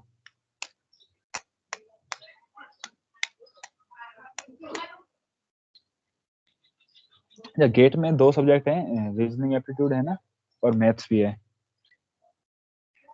Yes sir, aptitude and discrete mathematics. हाँ, मैथमेटिक्स तो कॉमन है शायद सभी ब्रांचेस का, जो इनमें कोर ब्रांच है, मैकेनिकल, इलेक्ट्रिकल, इलेक्ट्रॉनिक्स, सिविल का भी वही है। ये जो आप पढ़ोगे ना रीजनिंग एंड एप्टीट्यूड, इसे अच्छे से अगर प्रिपरेशन कर लो तुम इसकी, तो जो एसएससी सीजीएल में आता है रीजनिंग और मैथ्स, इन दोनों को तुम आराम से कवर अप कर सकते हो। इसमें भी सीजीएल का जो आता है फिर इसमें शायद 100 क्वेश्चन आते हैं विद 2 मार्क्स ईच, तो फिर 50 क्वेश्चन है वो रीजनिंग और मैथमेटिक्स के होते हैं। अगर तुम कहीं भी वहां पे अच्छे से कर लोगे रीजनिंग गेट में, तो यहाँ पर भी रीजनिंग को अच्छे से सॉल्व कर सकते हो। और रीजनिंग एप्टीट्यूड ईएस के प्रीलिम्स में भी आता है, और सिविल सर्विस के प्रीलिम्स में सीसेट में भी आता है, एसएससी में भी आता है। वो आपको बहुत जगह एडवांटेज देगा, चाहे कोई भी एग्जाम हो, स्टेट सर्विस का हो या सेंट्रल सर्विस का हो, रीजनिंग और एप्टीट्यूड आपको वहाँ पे मिलेगा ही मिलेगा, वो करना ही करना है। तो उस पर जितना अच्छा कर सको कर सकते हो। और कोई मुश्किल काम नहीं है, 10 तक का मैथ्स होता है, सिंपल लॉजिक होते हैं, आराम से कर सकते हो। उसमें किसी को कोई प्रॉब्लम हो तो बताना। सर कौन सा एग्जाम जिसका भी आप बता रहे थे? हमें बता रहे गेट में भी मिलेगा आपको रीजनिंग एप्टीट्यूड, और ये इंजीनियरिंग सर्विस के प्रीलिम्स में मिलेगा, सिविल सर्विस के प्रीलिम्स में जो सीसेट होता है, सिविल सर्विस एप्टीट्यूड टेस्ट, या फिर कोई भी स्टेट सर्विस या सेंट्रल सर्विस, कोई भी एग्जाम लोगे उसमें रीजनिंग एप्टीट्यूड जनरली मिल ही जाता है। यस और सर, ये तो हर जगह प्लेसमेंट में भी होता है। हाँ, जो प्लेसमेंट में होता है, कोक्यूस वगैरह भी होते हैं, या फिर ये भी हमने भी दिया था एक बार, कौन सी ये थी, टीसीएस आई थी शायद, तो उसका एग्जाम था, वो भी एप्टीट्यूड के बेस पे ही ले रही थी यहाँ पे कॉलेज में आके। तो वो तो अगर अच्छा रहेगा तो तुम्हें मतलब मैनी फ्रंट पे बहुत एडवांटेज मिलेगा तुम्हें, तो उसको स्ट्रॉन्ग करके रखना अभी से। Okay sir. बाकी अगर आप इंटरव्यू में बैठोगे तो कम्युनिकेशन स्किल्स में किसी को कोई प्रॉब्लम है? इंग्लिश बोलने में, सुनने में, हिंदी बोलने में, सुनने में, एनीवन? देखो प्रॉब्लम हो तो मैं बता देता हूँ तुम्हें। अगर आप जाते हो सिविल सर्विस देने या इंजीनियरिंग सर्विस, यूपीएससी देने जाते हो, तो वहाँ पे हिंदी इंग्लिश की कोई वैल्यू नहीं है। तुम्हें नॉलेज कितनी है, तुम्हारी पर्सनैलिटी कैसी है, तुम्हारी सोच कैसी है, उस पर डिपेंड करता है। उन्हें तुम्हारी अच्छी इंग्लिश या बेकार इंग्लिश से कुछ लेना देना नहीं है। अगर आप जाते हो कॉलेज के इंटरव्यूज में बैठते हो, तो वहाँ पे थोड़ा ठीक ठाक इंग्लिश हो तो आपका सिलेक्शन इजीली हो जाएगा। अगर आपको इंग्लिश इंप्रूव करनी है तो एक ही चीज़ है, न्यूज़पेपर पढ़ लिया करो। उसमें इंटरेस्ट ना आता हो तो कोई भी नॉवल वगैरह पढ़ लो। जितना पढ़ोगे उतनी अच्छे से इंग्लिश आपकी इंप्रूव होती चली जाएगी। और पर वर्ड्स अच्छे होंगे तो ऑटोमेटिकली कम्युनिकेशन स्किल्स आपकी बेटर होंगी। और सॉफ्ट स्किल्स के लिए तो शायद सब्जेक्ट भी आया होगा तुम्हारा फर्स्ट ईयर में, सेकंड सेमेस्टर में था एक शायद, मॉरल वैल्यूज। सर एक फिफ्थ में भी था अभी कम्युनिकेशन स्किल्स का हाँ, तो कम्युनिकेशन स्किल्स रहा होगा। कौन सी मैम पढ़ाती हैं अब? सीमा मैम। सीमा मैम, जिनके थोड़े छोटे बाल हैं, वही है क्या? सर ऐसे ऑनलाइन देखा है सर, ऐसे ही देखा नहीं करूँ मैं। अच्छा अच्छा, ओके ओके। हाँ तो ऐसे सब्जेक्ट्स हम मतलब सीरियसली लेते नहीं है बिल्कुल भी, मजे मजे में लेते हैं। कोई दिक्कत नहीं है, पास तो हो ही जाते हैं उसमें, लेकिन थोड़ा सीख लोगे तो अच्छा रहेगा मतलब तुम्हारी पर्सनैलिटी के लिए। बाकी सॉफ्ट स्किल्स होनी चाहिए, होंगी तो आपको हर इंटरव्यू में हेल्प करेंगी। और पढ़ने से आएंगे भी नहीं, पढ़ लो, जान लो, समझ लो, अपने आप आ जाएंगे।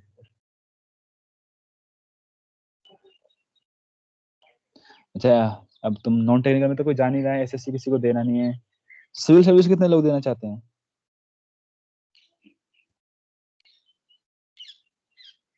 Anyone for civil service examination, IAS, IPS, IFS, IRS?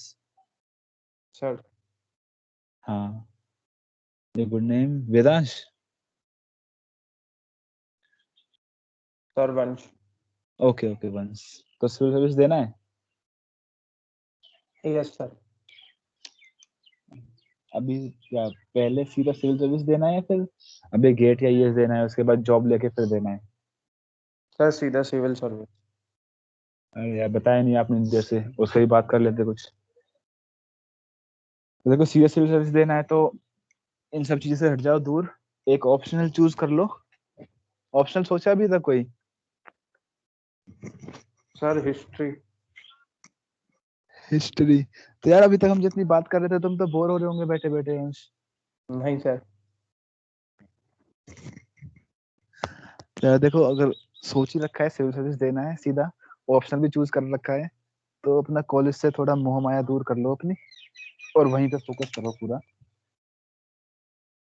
Sir optional में थोड़ी सी अभी कंफ्यूजिंग है तो। देखो, ऑप्शन चूज करना है ना, मेरे पास तो ऑप्शन नहीं था, क्योंकि मैंने तो अचानक से मन बनाया था सिविल सर्विस देने का, और टाइम नहीं था, तो इलेक्ट्रिकल ही ऑप्शन दिया था मैंने, तो वही ऑप्शन था एक मेरे पास। अगर तुम्हें ऑप्शन चूज करना है तो एक चीज देख लेना, एक तो ट्रेंड क्या है कि लास्ट 5 इयर्स में सिलेक्शन कहाँ से अच्छा हो रहा है, मार्क्स किसके अच्छे आ रहे हैं। एक सिलेबस देख लेना, किसका क्या सिलेबस है, और कौन सा तुम्हारे लिमिट में है कवर करना, कौन सा नहीं है। और उसके बाद क्वेश्चन पेपर उठा के देख लेना। इन 3 चीज के बेसिस पे अपना डिसीजन ले लेना। और बाकी तुम्हारा इंटरेस्ट भी है कि तुम्हें हिस्ट्री में इंटरेस्ट है या नहीं है। अगर हिस्ट्री है, मुझे बिल्कुल हिस्ट्री, अगर मेरा सिलेक्शन रुका है सिविल सर्विस में, प्रीलिम्स नहीं निकला, तो वो हिस्ट्री थी जिसकी वजह से सिलेक्शन नहीं हुआ। तो मैं तो हिस्ट्री बिल्कुल नहीं लूंगा, लेकिन हो सकता है किसी का इंटरेस्ट हो हिस्ट्री में ही। और जो ये 4 सब्जेक्ट्स हैं, हिस्ट्री, पॉलिटी, पीएसआईआर है ना, political science and international relations, और ज्योग्राफी, इकोनॉमी, और इन चारों में से तुम कोई ऑप्शन चूज करते हो तो उसका डबल बेनिफिट है। तुम्हें प्रीलिम्स में भी प्रिपरेशन का करने का मौका मिलेगा बढ़िया, वहाँ पे भी एडवांटेज है उसका, और मेंस में भी। और इनमें से ही एक ना एक टॉपिक एस्से राइटिंग में भी आता है, तो उसके बहुत एडवांटेज है। अगर तुम ऐसा ऑप्शन लेके अभी से उसे रगड़ दो ना ढंग से, तो बहुत ही पॉजिटिव एज रहेगा, और वो चांसेस को बढ़ा देता है सक्सेस के। सर आप अभी प्रिपेयर कर रहे थे सिविल के लिए? अभी तो मैं प्रोबेशन में तो नहीं कर रहा, अभी हम ट्रेनिंग में थे, थोड़ा उसी में बिजी थे, अभी तो नहीं कर रहा मैं। बट हाँ, पोस्टिंग के बाद कर सकता हूँ शायद, अगर टाइम अच्छा मिल गया तो। अभी तो प्रिपरेशन रुकी हुई है वैसे। हाँ, लेकिन बाद में कर सकते हैं। ऑप्शन मुझे भी चेंज करना है फिर, क्योंकि इलेक्ट्रिकल से तो अब कट आउट से हो ही गए हैं, मुझे पढ़ना भी नहीं वापस से, तो ऑप्शन सर चेंज कर मतलब सकते सर वैसे मतलब सर लोग जब जब आईएएस बन जाते हैं सर, आईएएस की प्रिपरेशन क्यों मतलब ज्यादातर करते हैं शिफ्ट होने के लिए, मतलब कुछ डिफरेंस होता है आईएएस और आईएएस के उस पे पोस्ट पे? हैं। देखो, पोस्ट की अगर बात करें, हम ऑफिशियली बात करें, अगर मैं से बात करूँ, तो दोनों की दोनों कॉन्स्टिट्यूशनल पोस्ट है। दोनों में तुम्हारी जो रिक्रूटमेंट है वो प्रेसिडेंट के थ्रू होती है। दोनों ही क्लास 1 ग्रेजुएट पोस्ट है, कोई डिफरेंस नहीं है। पे स्केल भी सेम रहेगा, वही लेवल 10 में आओगे तुम, 5400 ग्रेड पे में 56,100 बेसिक रहेगी स्टार्टिंग में। बस क्या है, नेचर ऑफ जॉब डिफरेंट है। यहाँ पे तुम्हारा टेक्नो मैनेजरियल है, थोड़ा टेक्निकल, थोड़ा मैनेजरियल, और वहाँ पे प्रॉपर मैनेजरियल जॉब है। लाइक अगर तुम एडमिनिस्ट्रेशन में जाते हो तो वहाँ पे। और दूसरी बात है पावर। अब जैसे मैं इंजीनियरिंग सर्विस में हूँ, तो हम एक डिपार्टमेंट में कन्फाइन हो जाते हैं अपना वहाँ पर। लाइक मैं रेलवेज में हूँ। हाँ, रेलवेज में ऑल ओवर इंडिया में कहीं भी जाके अपना काम निकाल सकता हूँ। हमारी फील्ड ट्रेनिंग थी तो हमने बहुत बहुत रिमोट कॉर्नर्स, लाइक तुम नागालैंड में गए हम कोहिमा, या फिर रामेश्वरम, मेघालय, कहीं भी जाके तुम अगर रेलवे के हो, तुम्हें वहाँ पे अपने डिपार्टमेंट का कोई बंदा मिल जाए तो वो डेफिनेटली तुम्हारी हेल्प कर देगा। एक सर्कल बन जाता है बहुत बड़ा। तो वैसा ही यहाँ पे होता है, आईएएस हो गया, आईपीएस हो गया, इनमें भी वही है। अगर आप आईपीएस हो तो आप किसी भी स्टेट में, किसी भी डिस्ट्रिक्ट में जाके बोल दो कि हाँ मैं यहाँ का आईपीएस हूँ, वहाँ का आईपीएस से मिल लो, तो तुम्हारे सारे काम सॉर्ट आउट हो सकते हैं। ये बस एक सर्कल और एक पावर की डिफरेंस है, बाकी और कोई डिफरेंस नहीं है। मॉनेटरी वैल्यू में, ऑफिशियल सैलरी में कोई डिफरेंस नहीं है। अब बाकी अंडर द टेबल इनकम की तो क्या ही कहें।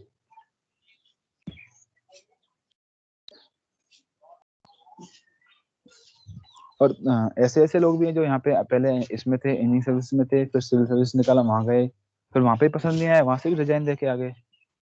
ऐसे लोग भी मिल जाएंगे। और अगर आप हाँ सोच रहे हो जॉब सेटिस्फेक्शन चाहिए, तो देखो जॉब सेटिस्फेक्शन कहीं नहीं मिलता है। कॉलेज के दिन है, बहुत मस्त है, मजे लो। ये वाले दिन तो फिर से नहीं मिलेंगे, चाहे तुम कोई भी जॉब ले लो, टेंशन हर जगह रहेगी। इतने फ्री माइंड कहीं नहीं रहोगे। हाँ, सर अभी तो एंजॉय घर इतना में ही ही मजे करना। ले रहे हाँ, अभी तो घर में चल रहा है। एंजॉय इतना ही करना कि बाद में रिग्रेट ना करना पड़े। और बहुत टाइम होता है यार, पढ़ाई भी कर लो आराम से। अभी से तुम डेली 4-5 घंटे निकालोगे पढ़ाई के, उसके बाद सारा टाइम है, एंजॉय करो। इतना पढ़ लो बस, ऑनेस्टली कोई दिक्कत नहीं है। बस ये कि तुम अगर अच्छे से वाइजली टाइम को कंट्रीब्यूट करोगे पढ़ने में, एंजॉय करने में, तो बहुत टाइम है, कोई दिक्कत नहीं होगी।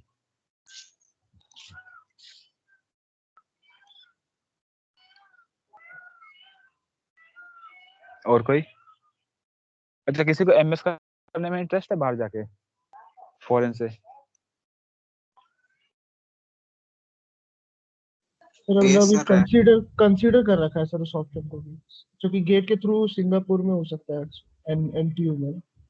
हाँ, गेट के थ्रू सिंगापुर में हो सकता है, गेट के थ्रू जर्मनी में भी हो सकता है, जर्मनी में भी होता है। यस सर, जर्मनी और सिंगापुर में है। हाँ हाँ। और नहीं, गेट के थ्रू नहीं तो और भी है, अगर करना ही है तो और भी रूट है, वहां से भी जा सकते हो। क्योंकि हमारे बैच का था एक, मेरा 70 में जीटी बाईटी का ही दोस्त था, अभी उसने यूएस में New Jersey, NJIT, New Jersey Institute of Technology, वहां से एमएस करी उसने। बट लेकिन मेरी उससे बात होती है तो यार वो भी इतना मतलब खुश नहीं है। उसने मतलब अपनी पूरी फैमिली की सेविंग्स थी, उसको 60-65 lakhs वो वहां पे पूरे स्पेंड कर दिए, उसके बाद भी मतलब कोई अच्छी जॉब नहीं मिली उसे वहां पे। तो अगर किसी को करना है तो वो मेरे से पर्सनली कांटेक्ट कर लेना, मैं तुम्हारी बात करा दूंगा उससे। जो भी प्रोज एंड कॉन्स है अपने लेवल पे देख के, चेक करके तुम डिसाइड कर सकते हो कि करना है या नहीं है, और सर कौन से आपको कैसे इंस्टीट्यूट से। कांटेक्ट करना है?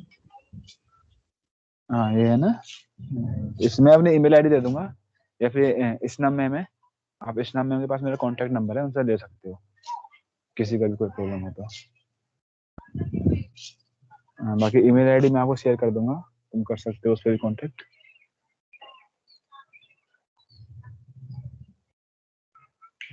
और एमटेक करने का प्लान, तो तुम गेट दे ही रहे हो, आईआईटी, तो उसी से जा सकते हो। अच्छा, एक इंस्टीट्यूट है आईआईएससी बेंगलोर, सुना है? थे। Yes sir. हमने सुना है सर। अगर हायर स्टडीज करने का मन है तो उसको पहली रेफरेंस पे रख लेना।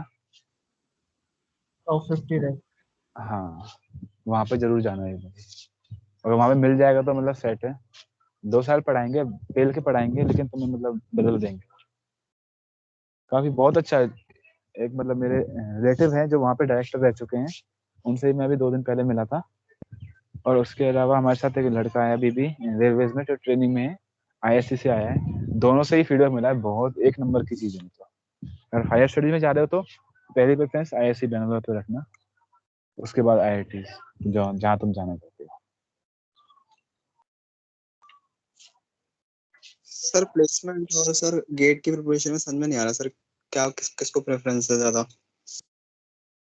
प्रेफरेंस दो, तुम्हारी क्या प्रेफरेंस है? प्राइवेट जॉब करना है, या फिर हायर स्टडीज करनी है, या फिर कहीं पीएसयू में जाना है? हाँ, तीन सर में से कौन? सर मेनली तो सर प्लेसमेंट है टू बी ऑनेस्ट। अच्छा, मेनली प्लेसमेंट है ना। तो देखो, जनरली जो भी प्लेसमेंट में आता है तो इंटरव्यू होगा, है ना। एक इंटरव्यू को ना अपने हिसाब से चलाने का भी वो होता है तरीका। जो तुम पढ़ के आए हो वही बताना। ये नहीं जो वो पूछ रहा है वो बताना नहीं, जो हम पढ़ के आए वो बताएंगे। वाइवा देते हो ना कॉलेज में प्रैक्टिकल्स के, तो चाहे वो सामने वाला कुछ ही पूछे, हम बताते वही जो हमने पढ़ा होता है थोड़ा बहुत। तो अगर प्लेसमेंट भी लेनी है ना तो 2-3 सब्जेक्ट्स को गेट के हिसाब से प्रिपेयर कर लो। 2-3 सब्जेक्ट्स जो भी तुम्हारे हो, जैसे अगर मैं इलेक्ट्रिकल का हूँ तो मैं बताऊंगा आपको मशीन पढ़ लो, नेटवर्क्स पढ़ लो, पावर सिस्टम पढ़ लो। ऐसे जो तुम्हारे 2-3 कोर सब्जेक्ट्स है ना, 3 सब्जेक्ट उठा लो, उन्हें अच्छे से पढ़ लो। जब प्लेसमेंट में बैठो, इंटरव्यू में बैठो, ऑनेस्टली बता दो कि हाँ हमने ये सब्जेक्ट रिवाइज करे हैं, आप यहाँ से हमसे क्वेश्चन पूछ लो। तो उसके लिए भी यही है, तुम्हारा मतलब प्लेसमेंट का काम भी हो जाएगा उसमें, और साथ ही साथ वो गेट की प्रिपरेशन तो हो ही रही है। ऐसे 3-4 सब्जेक्ट उठा के उन्हें प्रिपेयर कर दो। रही बात दूसरी, तो कम्युनिकेशन स्किल्स की कोई इतनी खास बात होती नहीं है। तुम सब मतलब अगर आईपी में पढ़ रहे हो तो दिल्ली के स्कूल से पढ़े होंगे, इंग्लिश तो इनहेरेंटली अच्छी होती है और इतनी ज्यादा जरूरत भी नहीं है। एप्टीट्यूड तो हो ही जाएगा, उसकी भी कोई टेंशन नहीं है। एप्टीट्यूड में अगर किसी को प्रॉब्लम हो तो बता देना मुझे, सिंपल सा तरीका है, आराम से हो जाता है आपके लिए। सर मैं ना एक्चुअली प्लेसमेंट के लिए भी सोच रहा हूँ, लेकिन I am also thinking for higher studies की अगर मुझे चांस मिले तो मैं उसमें भी जा सकता हूँ। So sir I am confuse, क्या चूज करूँ मैं दोनों में से? अगर देखो तुम्हारे पास अभी इतना फाइनेंशियल बर्डन नहीं है, जैसे मैं बताता हूँ, अभी जैसे हमारे केस में बहुत से लोग हैं जिन्होंने मतलब कॉलेज के जस्ट बाद सैलरी लेने के लिए जॉब चूज कर ली, लेकिन बाद में मतलब मैं उनसे मिलता हूँ जो कंप्यूटर साइंस बैकग्राउंड के ही हैं, ऐसे भी लोगों को जानता हूँ मैं, तो कोई ना कोई मतलब वो कहते हैं कि हायर स्टडीज कर लेनी चाहिए थी, वो अच्छा रहता। तो अगर तुम्हारे ऊपर इतनी फाइनेंशियल बर्डन नहीं है कोई अभी कुछ, तो हायर स्टडीज कर सकते हो, अच्छा ऑप्शन है अच्छे कॉलेज से। ये नहीं कि कहीं से भी करें, क्योंकि हाँ एक जी, बार यस बीटेक तो कर ही लिया कहीं से भी, अब हायर स्टडीज मत करना कहीं से भी ऐसे। Okay sir. Sir higher studies preferably दो ऑप्शंस होते हैं, एक तो मैं गेट देकर कर सकता हूँ, एंड एक तो जैसे अपनी आईपी यूनिवर्सिटी के साथ ही कर सकता हूँ। एक मेरे पास ऑप्शन है फॉरेन एग्जाम देकर वहां से कर लेने का। So sir which is more feasible in this? देखो अगर तुम्हें पैसे की दिक्कत नहीं है तो फॉरेन से भी कर सकते हो अच्छी यूनिवर्सिटी से, या फिर ओके। आईआईटी से कर लेना, आईपी से तो मत करना। So sir, is there any major difference if we do from India and from foreign? हाँ, अपॉर्चुनिटीज का डिफरेंस है मेन डिफरेंस अपॉर्चुनिटीज का है। क्योंकि देखो जब भी तुम करोगे ना कहीं से भी, तुम बीटेक कर रहे हो सिलेबस तो सेम है, तुम आईआईटी से पढ़ते हो तो भी यही सेम सिलेबस है, यहाँ से पढ़ रहे हो सेम सिलेबस है। डिफरेंस आता है लिंक्स का, कि वहाँ पे प्रोफेसर से कितने लिंक्स हैं और यहाँ पे कितने लिंक्स हैं। अगर वहाँ पे आप एक थीसिस लिखते हो, वहाँ पे रिसर्च पेपर लिखते हो, तो उसको कितने मतलब नॉमिनेशंस मिलेंगे और यहाँ वालों को कितने मिलेंगे, इस चीज का मेजर डिफरेंस होता है। तो उसमें मतलब फॉरेन यूनिवर्सिटी वे अपार्ट है हमारे यहाँ के कॉलेज से। ये डिफरेंस आता है कि वहाँ पे लिंक, वहाँ पे एक्सपोजर होगा तुम्हारा ज्यादा थोड़ा, और थोड़ा ये लेबोरेटरीज का मतलब प्रैक्टिकल प्रैक्टिकल पे ज्यादा, हाँ जी यस। ऑन हैंड एक्सपीरियंस ज्यादा होता है वहाँ पे, तो उस सेंस में वो बेटर होती है। तो अगर आपको करनी है तो फॉरेन से भी कर सकते हो, बाकी नहीं तो टॉप के आईआईटी जो वहाँ से भी कर सकते हो। Okay sir. Okay okay Raman, anyone else? कोई भी क्वेश्चन हो, किसी भी तरह का कोई भी क्वेश्चन हो, सेमेस्टर में पास कैसे होना है, मैं यही बता दूंगा जेरोक्स कहाँ से करानी है, तो तुम्हें नहीं पता हो तो कॉलेज के सामने से तुम कैसा सिली से सिली क्वेश्चन पूछ सकते हो, कोई प्रॉब्लम नहीं है। सर हाँ बोलिए वंश। सर सिविल सर्विसेज अगर कोई प्लान कर रहा है देने के लिए, तो उसको सर अभी जो बीटेक कर रहा है इसी से उसको कोई सब्जेक्ट अच्छा करके चलना चाहिए? डिपेंड करता है कि तुम ऑप्शनल क्या लेना चाह रहे हो। ऑप्शनल का सोचा है अभी? सर ऑप्शनल नॉन टेक्निकल अगर लें सर, मान लीजिए निकल गया पेपर भगवान की दुआ से, हाँ मेन से, फिर इंटरव्यू में सर वो मैंने मॉक इंटरव्यू देखा है, वो पूछते हैं आपने, वो हैंडल हो जाते हैं, उसका कोई इश्यू नहीं है। वो मॉक इंटरव्यू के लिए तुम अभी से कोई सब्जेक्ट स्ट्रॉन्ग करके चलो, वो कोई सेंस बनता नहीं है। और जो टेक्निकल सब्जेक्ट्स होते हैं ना, अभी कर लोगे अच्छा, वहाँ भूल जाओगे, कोई दिक्कत नहीं है। अगर सिविल सर्विस दे रहे हो, और इलेक्ट्रॉनिक्स तो वैसे है भी नहीं, इलेक्ट्रिकल ही है सिविल सर्विस में ऑप्शनल, अगर कोई इलेक्ट्रॉनिक्स वाला देता है तो वो भी इलेक्ट्रिकल लेके ही देता है। तो अगर तुम नॉन टेक्निकल ले रहे हो ऑप्शनल में तो कोई दिक्कत नहीं है, बस पास कर लो यहाँ से डिग्री, बस वही एनफ है। और हाँ ये बता दूं मैं, जो मॉक इंटरव्यूज होते हैं जो रियल इंटरव्यू होते हैं, बहुत डिफरेंस होता है दोनों में। सर तो अगर कोई हाँ गेट की प्रिपरेशन कर रहा है, सब मतलब गेट का ही प्रिपेयर किया है, तो उसके साथ अगर उसे आईएएस का भी प्रिपेयर करना है, तो उसे क्या क्या और एक्स्ट्रा करना पड़ेगा? क्या क्या करना पड़ेगा, तो देखो तुम ये तो सिलेबस में देख के पता लग जाएगा वैसे, है ना। एक तो हाँ सर। दूसरी चीज जो मैं बता रहा हूँ, अगर तुम दोनों का कर रहे हो, साथ में दोनों ही देने हैं, तो फिर तो दोनों का दोनों ही अच्छे से पढ़ना है, गेट भी और ईएस भी। अब लास्ट ईयर तक कैसा होता था, 2020 से पहले जब तक रेलवे था तब तक बहुत ही ज्यादा क्रेज था लोगों में ईएस का। तो ईएस में जो क्वेश्चंस आते थे ना 18 से पहले, ज्यादातर क्या होते थे कि न्यूमेरिकल कम होते थे, थोड़े थ्योरेटिकल क्वेश्चंस ज्यादा होते थे, बहुत सिंपल न्यूमेरिकल होते थे और थ्योरी वाले क्वेश्चन ज्यादा होते थे। 18 में पहली बार हमारे साथ ऐसा हुआ था इलेक्ट्रिकल में कि पेपर मतलब भर गया था लिटरली न्यूमेरिकल से। जैसे गेट का पेपर होता है वैसा ही पेपर आ गया था। और उस टाइम पे जो लोग स्पेशल ईएस के लिए दे रहे थे ना, ये आईएएस के लिए दे रहे थे स्पेशली, उनको बहुत लॉस हुआ था। तो अगर आप दोनों देना चाहते हो, गेट और ईएस, तो दोनों के प्रीवियस ईयर क्वेश्चन उठा लो। सिलेबस कॉमन है, कॉन्सेप्ट्स भी पढ़ने पड़ेंगे अच्छे से और क्वेश्चंस भी करने पड़ेंगे, टफ भी और आसान भी। तो आपके दोनों के दोनों कवर हो जाएंगे। बाकी जो डिफरेंस है सिलेबस के बीच में, दोनों के बीच में, एक तो नॉन टेक का डिफरेंस है पूरा का पूरा, जो भी नॉन टेक, एनवायरमेंट हो गया, करंट अफेयर्स हो गया, प्रोजेक्ट मैनेजमेंट है, इंजीनियरिंग ड्राइंग है, क्वालिटी है, तो ये सारी चीज तो पढ़नी पड़ेंगी अलग से। इनके लिए भी आपका हो जाएगा, इनमें कोई इशू नहीं है। 1.5 मंथ्स में तुम इसे कवर कर सकते हो ये पूरे को। ये subject कैसे करें, जो मतलब जो डिफरेंस है? जैसे डिफरेंस मैं बता रहा हूँ, ये पेपर 1 है ना जीएस नहीं का। नहीं सर, जो अभी जो आपने लास्ट में सब्जेक्ट बोले थे मटेरियल्स वाले और इंजीनियरिंग साइंस ये सब, तो इन सब की प्रिपरेशन कैसे करेंगे सर, तो इन अगर मेरा सारी कोई कोचिंग नहीं है? हाँ, कोचिंग नहीं है ना कोई, तो किसी भी कोचिंग के नोट्स उठा लो इसके लिए। तो मैंने खुद से पढ़ोगे ना, अलग अलग सब्जेक्ट है, बहुत सारे टॉपिक्स हैं, ढूंढते रह जाओगे, पढ़ नहीं पाओगे पूरे के पूरे। किसी भी कोचिंग के नोट्स उठा लो, कोई भी, जैसे एक काम करो, एक कोचिंग के नोट्स उठा लो, क्लासरूम नोट्स, और एक कोचिंग की जो प्रिंटेड मटेरियल होता है ना, ये आईएएस मास्टर का अच्छा आता था अब तक, तो अभी पता नहीं इस बार किसका अच्छा चल रहा है, वो मैं बता दूंगा, किसी को पूछना हो तो, सोर्सेस हैं मेरे, वो पता लग जाएगा। एक के नोट्स उठा लो और एक का प्रिंटेड मटेरियल उठा लो, वो कर लो बस, बाकी टेस्ट सीरीज दे दो, वही इनफ है। होगा तो उसी में हो जाएगा, नहीं होगा तो उसमें भी नहीं होगा। और जो भी है ना, जितने भी लोगों का सिलेक्शन होता है, तुम ये सोच लो बस कि लाइक मेडिसिन से बच्चे निकल रहे हैं, तो सब लोग वही पढ़ रहे हैं ना, वही तुम पढ़ लो, बस गलतियां कम करो एग्जाम में।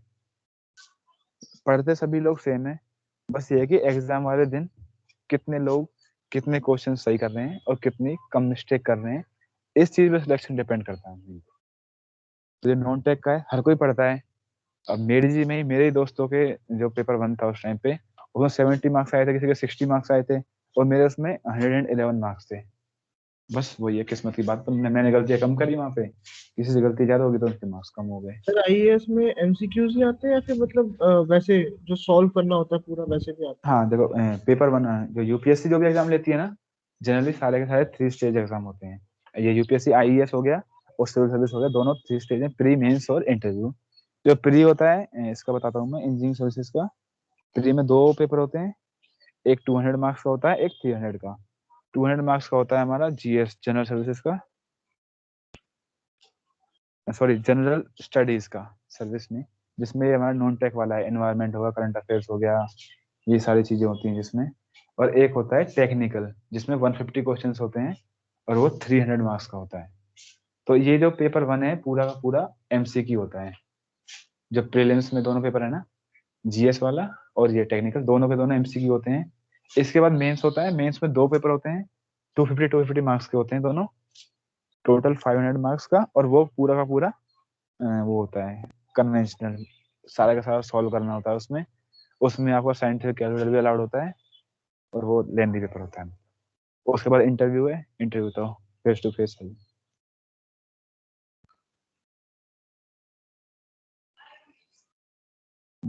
और कुछ पूछना था इसमें? सर हाँ बोलिए।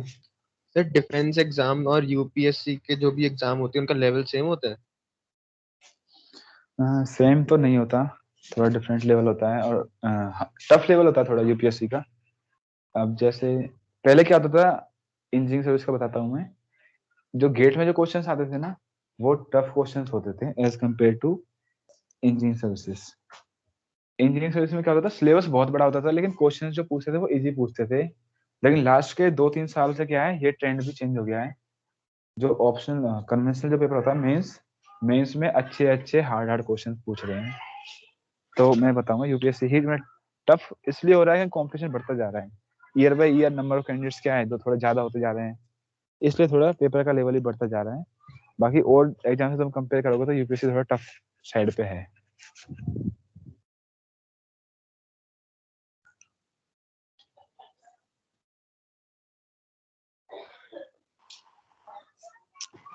सर डिफेंस का पेपर भी सर यूपीएससी ही कंडक्ट कर रही है। अच्छा डिफेंस पूछा था, ये तो मैं डिफरेंट एग्जाम्स बोला था, मैं सोचा डिफरेंट एग्जाम्स बोला। Defence sir defence defence CDS, like CDS है एक तो ग्रेजुएशन के बाद, सीडीएस एएफ कैट सीएफईएफ सीएफईएफ है, एफकैट यूपीएससी तो शायद नहीं कराती कंडक्ट। एफ कैट नहीं कराती। हाँ हाँ एफकैट मैंने दिया सीडीएस था, हाँ 17 में मैंने एफकैट दिया था। देखो एफकैट इजी एग्जाम, इजी आता है पेपर, कोई प्रॉब्लम नहीं है उसमें। तुम टेक्निकल पार्ट को चूज मत करना, आराम से पास हो जाओगे। पार्ट चूज करोगे तो उसमें थोड़ा, मैंने दिया था पेपर इलेक्ट्रिकल का था, लेकिन क्वेश्चन सारे भर गए थे इलेक्ट्रॉनिक्स के, लेकिन क्लियर हो गया था। मैं और एक लड़का और था संदीप पाद्यान, 17 बैच का ही था, जीटी बैच से हम दोनों क्लियर हुआ था।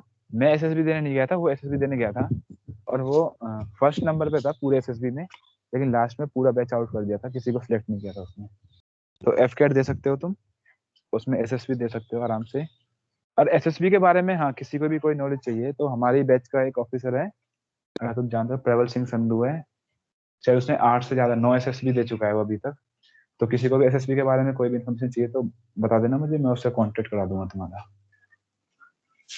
डिफेंस में लाइक एयरफोर्स, नेवी और आर्मी, किसी में भी एसएसबी देना है, किसके थ्रू जाना है, वो तुम्हें मतलब सब कुछ बता देगा। इनफैक्ट कमर्शियल पायलट का लाइसेंस भी है उसके पास, तो अगर उस साइड में भी जाना है तो उसके रिगार्डिंग भी वो तुम्हें इन्फॉर्मेशन दे सकता है। किसी को भी चाहिए तो बता देना। Okay sir. ओके सर धन्यवाद। गेट के लिए नेपटेल के लेक्चर्स काफी हैं सर? काफी तो नहीं है, लेकिन हाँ कॉन्सेप्ट्स अच्छे से बन जाएंगे तुम्हारे उससे, और मतलब अच्छा पढ़ाते हैं वो। लेकिन गेट में क्या है, थोड़ा फास्ट जाना पड़ता है ना, उसके बाद यस क्वेश्चंस की प्रैक्टिस अच्छे से कर लेना। कहीं भी लगे कि हाँ यहाँ पे टाइम ज्यादा लग रहा है तो वहां पे थोड़ा किसी बुक को उठा के देख लेना, या फिर किसी भी कोचिंग के नोट्स में देख लेना थोड़ा बहुत। नहीं बाकी जो मेन चीज है ना वो कॉन्सेप्ट है, अगर तुम कॉन्सेप्ट समझ जाओगे और ज्यादा क्वेश्चन कर लोगे तो ऑटोमेटिकली स्पीड भी बढ़ जाएगी, तुम अपने आप खुद से भी शॉर्टकट इन्वेंट कर सकते हो। यस सर, ये लगा जो नोट्स है फिर ऑनलाइन मिल जाएंगे? क्या नोट्स ऑनलाइन मिल जाएंगे या फिर किसी से लेना पड़ेगा मतलब? मिल जाएंगे ऑनलाइन मिल जाएंगे। ऑनलाइन ना भी मिले ना तो वहां जाना कालू सराय में, हर शॉप पे मिल जाते हैं फोटो कॉपी नोट, 100 रुपए मिल जाते हैं। अच्छा okay sir, thank you sir. Sir sir military civil engineering service के लिए क्या कोचिंग या फिर सेल्फ स्टडी? चिराग रिपीट करना एक बार। सर मिलिट्री इंजीनियरिंग के लिए क्या प्रोसीजर? मटेरियल इंजीनियरिंग के लिए मिलिट्री इंजीनियरिंग MES। अच्छा मिलिट्री इंजीनियरिंग सर्विसेज के लिए वही है, ये आईएएस के थ्रू ही लेते हैं वो। अच्छी जॉब है, डेस्क जॉब है, थोड़ा आर्मी वाला कल्चर होता है, लेकिन वहाँ पे भी थोड़ा मतलब वो होता है भेदभाव, जो तुम्हारे ऑफिसर्स जाएंगे एनडीए सीडीएस के थ्रू उनसे थोड़ा अलग तुम्हें ट्रीट करेंगे, लेकिन उसके अलावा सब कुछ बढ़िया है। ब्लैक एम्बेसडर मिल जाएगी आराम से, आर्मी की यूनिफॉर्म में काम करो, कोई दिक्कत नहीं है, ये सब चल जाता है। एमईएस में अच्छा है, और ये आईएएस के अब रेलवे निकल गया ना तो एमईएस को काफी ज्यादा इंपॉर्टेंस मिलेगी उससे। सर सिविल सर्विसेज के लिए सेल्फ स्टडी या फिर कोचिंग? देखो सिविल सर्विस के लिए जितने भी लोग तुम्हें मिलेंगे जनरली ऐसे होंगे, या तो एक बार कोचिंग करने के बाद फिर खुद से सेल्फ स्टडी करी होगी, या पहले थोड़ा बहुत खुद पढ़ के फिर कोचिंग फिर सेल्फ स्टडी। कोचिंग कभी भी सिविल सर्विस में तुम्हें मतलब पार नहीं करा पाएगी, ये तो फोर श्योर है। कोचिंग से तुम कभी भी मतलब पार नहीं हो पाओगे, पढ़ना खुद से ही पड़ेगा, और बहुत पढ़ना पड़ेगा कोचिंग के कंपेरिजन में। अगर आपको लगेगा कि कोचिंग में जितना पढ़ेंगे उतना पढ़ के हम पेपर निकाल सकते हैं सिविल सर्विस का, तो वैसा नहीं हो पाएगा। मतलब कोचिंग ले सकते हो, प्रोवाइड करवाती है जो हम सेल्फ स्टडी में नहीं कर सकते? नहीं ऐसा कुछ प्रोवाइड नहीं कराती। और तुम सिविल सर्विस में अगर देखोगे ना जो फ्रैक्शन है, तो सिविल सर्विस में ऐसे लोग ज्यादा मिलेंगे जो सेल्फ स्टडी से निकले हुए होंगे। और सिविल सर्विस के मतलब यूट्यूब पे या पब्लिक प्लेटफॉर्म पे बहुत ज्यादा कंटेंट मिल जाएगा तुम्हें, ऑथेंटिक जेन्युइन, तो वहां से गाइडेंस आराम से ले सकते हो। और सिविल सर्विस में तो मतलब सेल्फ स्टडी है ही, कोचिंग लेनी है तो एक बार तुम्हें कोचिंग लेके इतना पता लग जाएगा बस कि क्या पढ़ना है, कहाँ से पढ़ना है और कैसे पढ़ना है और क्या नहीं पढ़ना है।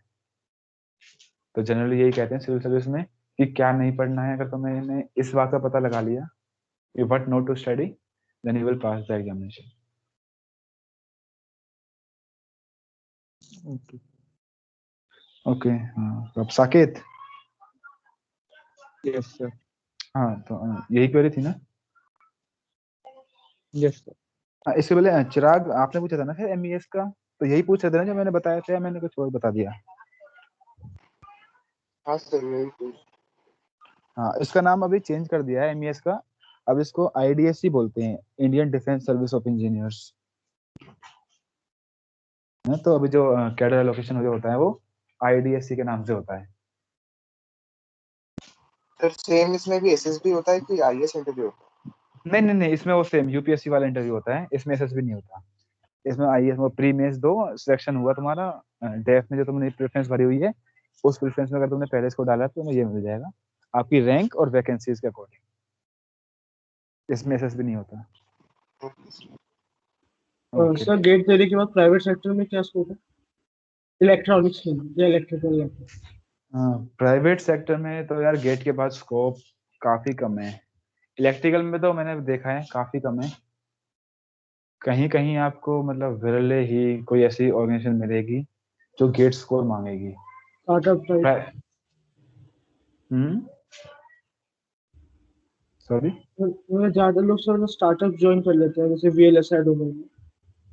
हाँ तो वही है, स्टार्टअप ज्वाइन करना है तो वो वैसे भी कर सकते हो कॉलेज के बाद भी, लेकिन गेट के बाद प्राइवेट सेक्टर में तो मुझे एज ऑफ माई नॉलेज मुझे तो लगता नहीं है कि ज्यादा स्कोप है, या फिर यार पता करना पड़ेगा, तो मुझे लगता नहीं है ऐसा कुछ है। इलेक्ट्रिकल में जब मेरा पहली बार नहीं हुआ था तो उसके बाद मैंने पूरा मतलब 1 साल देखा था, खूब वेट किया था, तो कहीं भी ऐसी कोई भी अपॉर्चुनिटी नहीं थी जहाँ पे गेट स्कोर से प्राइवेट सेक्टर में ले रहे हैं।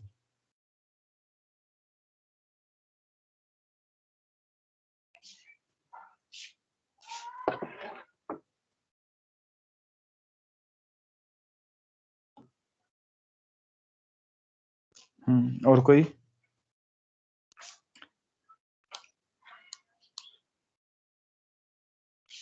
किसी सर की आप कैसी अपनी भी कोई? मेल आईडी चैट बॉक्स में लिख दीजिए।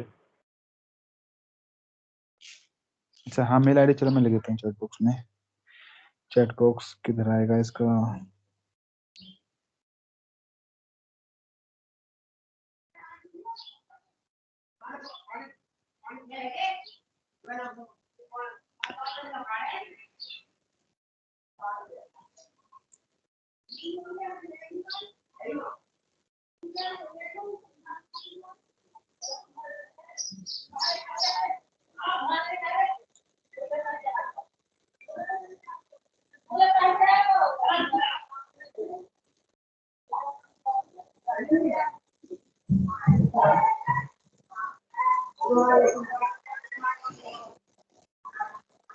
चैट बॉक्स में मैंने आईडी लिख दी है, can you see this?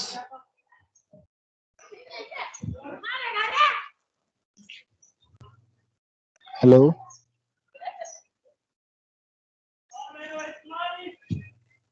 No sir. Okay okay, no sir.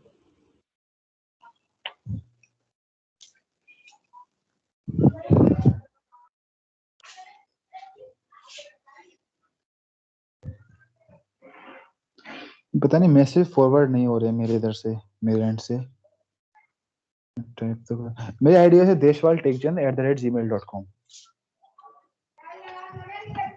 Note down कर लो तुम, DESHWAL और TEKCHAND, कोई स्पेस नहीं है, कोई अंडरस्कोर नहीं है, कोई नंबर नहीं है, deshwal.techchand@gmail.com। सर एक बार और स्पेल कर दीजिए please.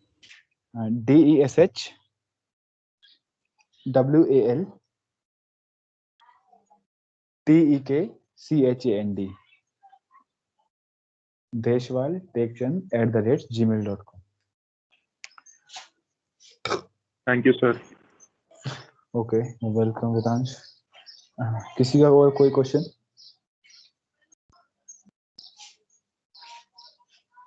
So shall we call it a day? Sir last question. हाँ पूछिए। सर अगर मान लो किसी गेट क्रैक हो गया, सर उसके पास ऑप्शन है आउट ऑफ इंडिया एमएस करने का या फिर इंडिया में कोई रेप्यूटेड कॉलेज जैसे आईआईटी या आईआईएससी से एमटेक करने का, तो किसको प्रेफर करना चाहिए? एमएस कर लेना चाहिए मेरे अकॉर्डिंग तो, क्योंकि जो भी मैंने देखा है अपने मतलब कोर सेक्टर में, तो एमटेक सिर्फ वो लोग करते हैं जिनको पीएसयू नहीं मिलते, वो वहाँ पे 1 साल जाके स्टाइपेंड लेते हैं और प्रिपरेशन करते हैं। तो अगर ये 2 अपॉर्चुनिटीज है तुम्हारे पास तो फिर फॉरेन से एमएस करना बेटर ऑप्शन रहेगा। अब लेकिन कंपेरिजन भी होना चाहिए ना, अगर आप पाकिस्तान के किसी कॉलेज से एमएस कर रहे हो तो फायदा नहीं है ना फिर, उससे बड़ा तो फिर अपना इंडिया का ही है। अगर अच्छा है वो इंडिया के कंपेरिजन में है, अच्छा है कॉलेज, तो फिर वहां से कर लेना अच्छा है।